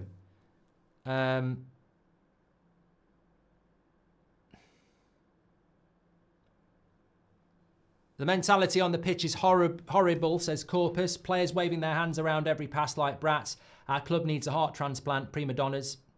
That was from Corpus. Mad by February the 1st, Forest could be 30 points ahead of us, says Ian Nichols. Thoughts on this formation versus bottom of the league, says Reese. Darren says, breaking news, it's no to Napoli, Garnacho. Should I cash out £40? 8-1 Southampton win, says Sack. Rock of Bolton is thinking about going on his Xbox. And Mr. Glenn Johnson says, how many of our current players today and otherwise can you honestly say care to bleed for the team badge? If we got relegated, would Glazers and Ineos leave? And would Qatar still buy us, says Strider? And will Forest win the league before United, says Gracie? Remember when we lost to Sheffield United under Ollie for their first win? Nothing has changed, says Rhodes. Even a draw is embarrassing. Brighton will run rings. Luke, I don't know where the next win's coming from. If we can't beat Southampton, and all due respect, Southampton deserve to win, but if you can't beat Southampton at Old Trafford, then I don't know where the next win's coming from. Seriously. Like, they are the worst team in the Premier League by a fucking mile. And we're about to give them 3 points at our own place. I don't know what comes next. I really don't.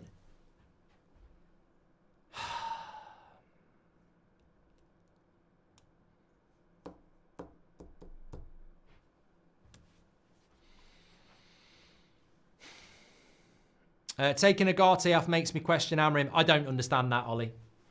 I said it at the time. It's not made any sense to me. I don't understand it. Alex says Southgate looming. Oh, mate.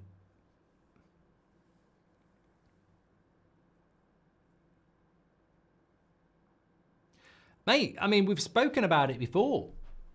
I mean, could Amorim walk? I doubt it, but if he's not getting the promises that were made to him, he's not getting the support. He can't do it with the players that he's got. Raz says, I don't think Southampton have won away all season. Mate, they've barely won anywhere. They certainly haven't won away all season, no.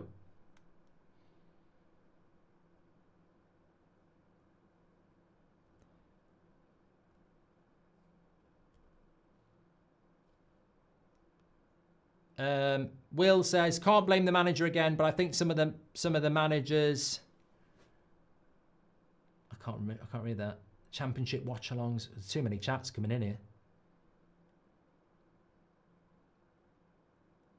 Championship watch-alongs would be a laugh, says NZ. Oh, imagine doing the championship. 46 games a season instead of 8.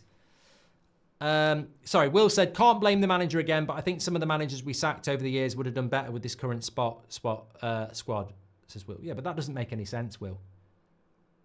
Like, Ollie had to go. You know, he knew he had to go. That Watford half-time, he said I was getting sacked. Mourinho was going to get sacked. Ten Hag was going to get sacked. You can't go back to old managers and say we should have kept them. They got sacked for legitimate reasons. Whether that was right or wrong, we all lived it. We can't say, oh, we shouldn't have done this. We know why they got the sack.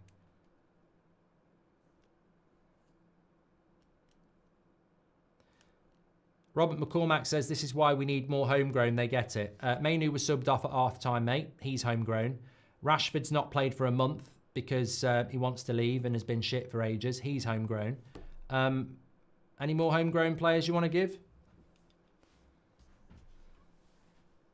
Mason Mount's homegrown, hasn't been fit for 2 years. Luke Shaw's homegrown, hasn't been fit for 18 months. TBH says Collier's been better than Agate. Or maybe we should have took Bruno off then. How is that not a fucking goal kick or a corner, eh?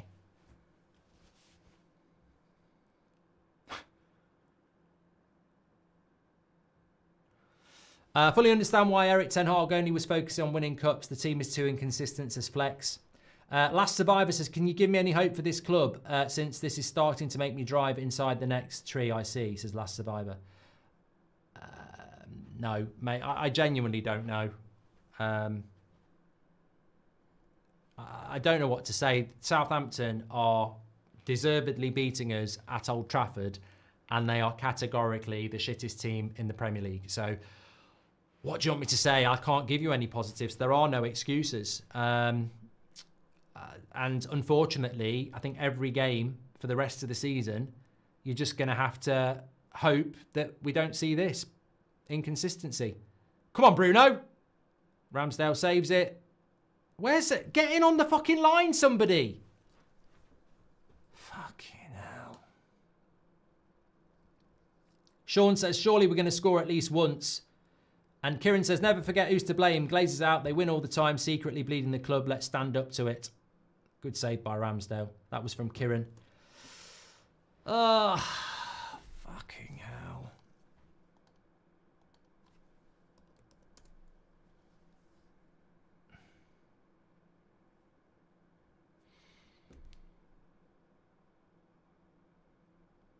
We've definitely held the ball up better with Xerxes up front.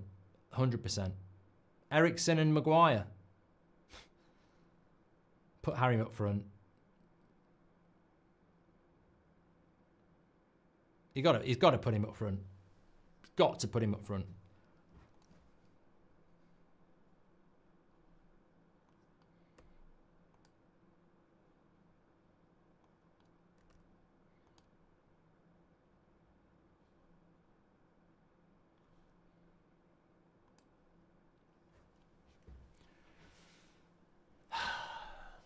I mean, I genuinely think Ahmad's had a fucking shit game as well. I love Ahmad. I love Mainu. I love Bruno, but I honestly can't think of 3 outfield players that have played average. I mean, and that's the problem, isn't it? You can individualise it, but you can sometimes carry 2 or 3 bad performances if 7 or 8 players play well. We haven't genuinely had 2 players play average, apart from the goalkeeper, who I think's had a good game. We haven't. nobody's had an average game. Bounty Hunter says, I'm glad Sir Jim and Scamios can see this. Right, go on, Xerxes. Go on, Ahmad. Come on, show us something what you've got. No, he's trying to shoot again. Go! Yes! Get in! 1-1. Come on. Get in. Let's go and win it. He got a bit lucky because he went for the shot when he probably shouldn't have done, but it bounces back to him and we're back into it. I mean, fucking hell.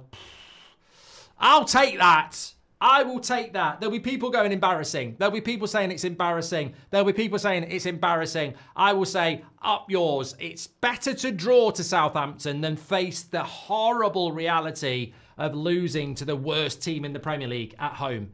I will take a draw. I will hopefully take a win. But yeah, we don't fucking deserve it. We've been absolutely shit. But fair play to Ahmad for his perseverance. He's had a rubbish night, but he hasn't stopped. That's the mentality you want. And he took it well. Fucking hell. Take a release. Take a release. Take a chill pill. We're back in it. Fucking hell. I don't know. Part of me almost feels sorry for them. Eriksen's on.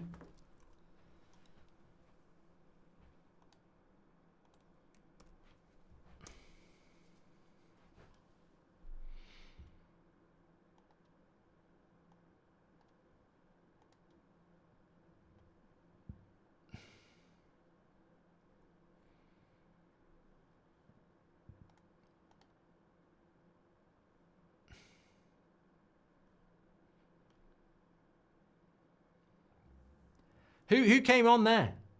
It should do it on there, shouldn't it? There's a load of people doing exactly... I get it. People are saying it's embarrassing. Look, I get it. It's that self-destruct, isn't it? We don't deserve it. It's jammy. But at the end of the day...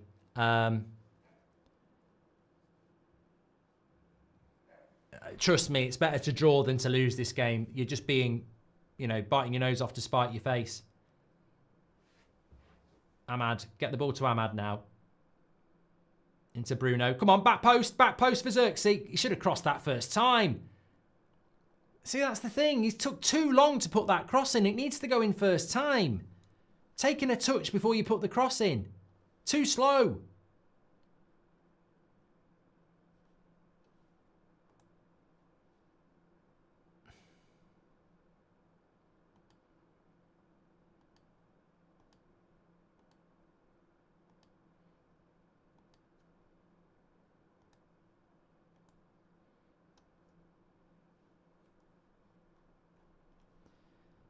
Sorry, I've just lost the live chat.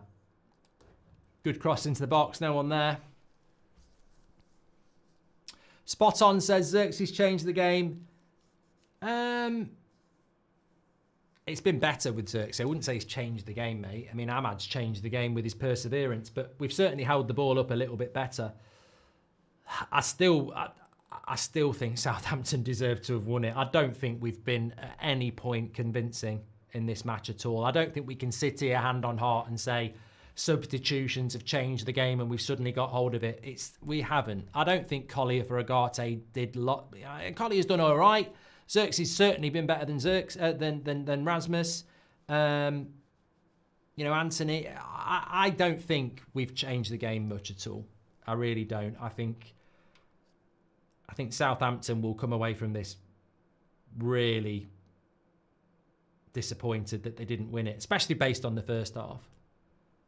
What I'm trying to say is I don't think we can take any positives away from this game, and apart from the fact that we don't lose, hopefully.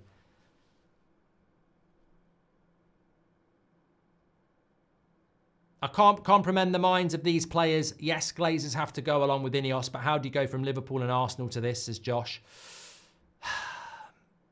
Honestly, if Ineos don't look at this and say we need signings, I'm done, says Harry Maguire. You should comment on Sky Sports what want Ineos to hear, says John. Oh, mate, they know what fans are saying. They just don't say anything. 75,000 watching again. You're absolute legends. Make sure you subscribe to the channel, bottom right-hand corner. And do your player ratings. I think they're going to be very bad for a lot of players. And look, they need to, they might not see it, but they need to see it. Anthony with the cross. Can we? I mean, imagine if we can win this with 5 minutes to go. Squeaky bum time, says Mr. Glenn Johnson. We do actually need some fucking points because I really worry about Brighton. I mean, I'll say right now, Brighton should batter us on Sunday. But then again, we'll probably play against Brighton and play well. And you can't rule that out either. We might turn up against Brighton and play really well. It's not like... to be fair, that's a great point, isn't it? By me. But you can't say we're going to lose to Brighton, even though I think we will, because if we play like we did against Liverpool, we'll probably beat them. Because with that's it. We're capable of beating anybody. We're capable of being absolutely shit. You just don't, we are the Forrest Gump box of chocolates. You never know what you're going to get. Come on, Ericsson. Ahmad. He's got a pass now. Can't keep shooting. Goal kick. I mean, he's given a presence, says spot on. Spot on. Thank you. How long we got left? 3 minutes. Yeah, don't forget to do your player ratings. I predicted 7-0 to Man United, by the way. I am a prat.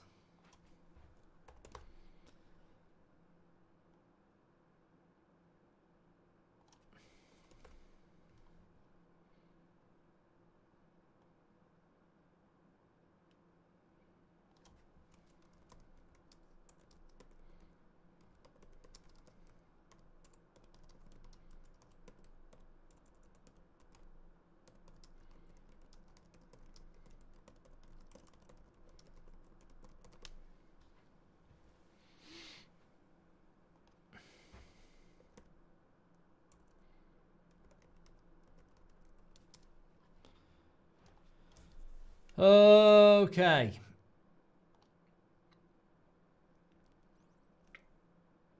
No, I want to win. I want to win. It would be horrible. It would be unfair on Southampton, but I don't give a shit. I want to win. It's the same as that Brentford game. Remember when we beat Brentford last season and everyone was going, it's embarrassing, it's embarrassing. I couldn't give a shit how embarrassing it is. I'll deal with the embarrassment afterwards. I want Manchester United to win. Always. But yeah, I mean, Southampton... They've got themselves to blame if they don't get anything.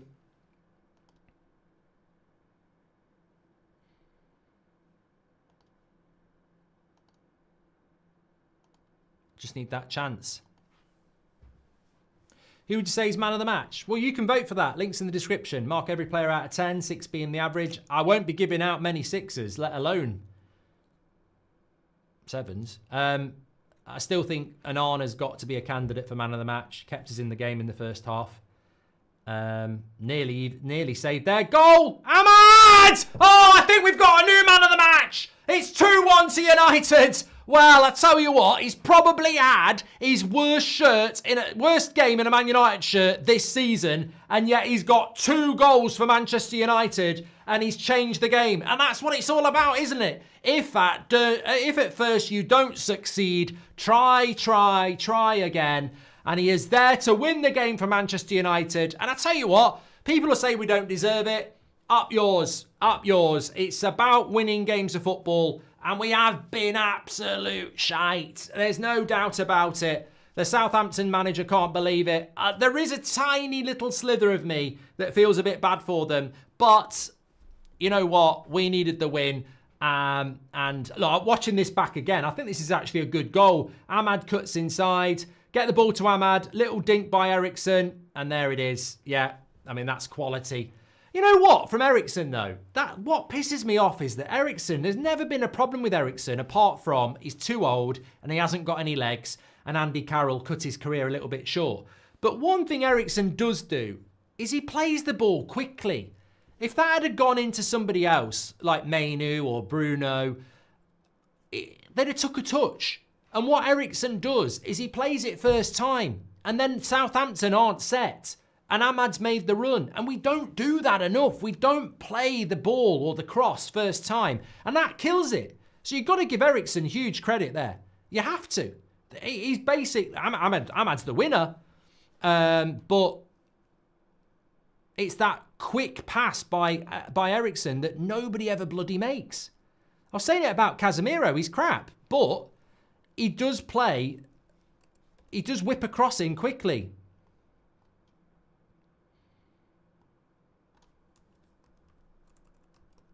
Well, it was never in doubt. We was always going to win.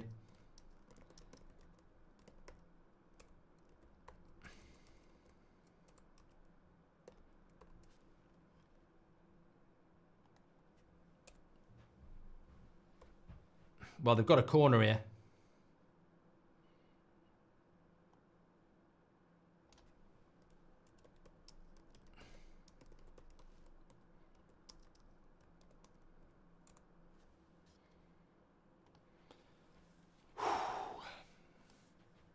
Defend it. Defend it. We've got Maguire on now. And we've got De Ligt. We'll be fine. We'll be fine. We've already conceded from one corner. Oh, God. Okay. What? 5 minutes added on. Only 3 to go. Don't forget to do your... player ratings, by the way. Mark every player out of 10, 6 being the average. I'm not holding back. I mean, look... I agree. There is an element of embarrassment to that. 2-1 against Southampton and needing a 90-minute winner. There is an element of embarrassment. And also, it is Ahmad to the rescue. He has rescued us. So, yeah. Somebody in the chat says, give Xerxes the man of the match. Mate, just start Xerxes against Brighton. Like, that's all you need to do. He's not man of the match. He's done all right since he came on, but he ain't fucking man of the match, is he? Ahmad's man of the match or Onana's man of the match. Just start. How's about you don't give a player that doesn't deserve man of the match, and we just start him against Brighton, which I think we all agree we need to do. Ricky will be loving that Eriksen pass, says Trevor. We need Ahmad up the field, not wing back, says Lloyd. Eriksen is a highly underrated player, says Need. Eriksen is different class. No, Eriksen. Here we go. He's going to get a hat-trick. Oh, he's got a hat-trick. Southampton playing out from the back, the Prats. And we're 3-1 up. And it's Ahmad with his first ever hat-trick in a Manchester United shirt. And suddenly, from 10 minutes ago, thinking we might be losing to the shittest team ever, Ahmad's hat-trick wonder has done it. And I've changed the title on this reaction show more times than I would care to say. But look, you can only smile about this. I know some of you don't like it because you're like, oh, it's embarrassing, it's embarrassing. Mate, take the win, because when you're performing like we did for 80 minutes, there might not be that many of them. I mean, it's playing out from the back. Why do teams do it? Why do teams do it? I don't know. But Ahmad, look, you've got to be in it to win it. You've got to be reacting to get there, and turn that sadness upside down. Amorim's smiling now. He's be relieved. You know, I tell you what, I will take you back to sadness for a moment though. Imagine what Sir Jim's thinking now. At the end of the day, we don't need any signings. I mean, we've just been a bit unlucky, but we still won the game. This is why we're not signing any players. I think we should increase the ticket prices even more because it's more entertaining. If anything, that we should probably knock them up by another £50 a game because this is entertainment, the theatre of dreams. Hat-trick Diallo says, Slow Sports News, hope you're doing well. Absolutely horrible game, but Ahmad, we're not worth it. You know what, Daniel? The truth is, Ahmad was absolutely shit until that first goal. He really was. But he scored a hat-trick. And that's how quickly... That's perseverance. That's why I kept saying it. You can be having... And it's a mentality thing. And in life, you should do it as well.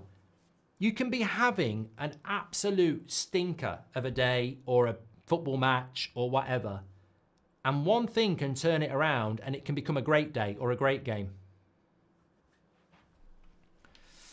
2 goals on his weak foot. Ahmad's released the beast here. And remember, Anthony missed an open goal as well.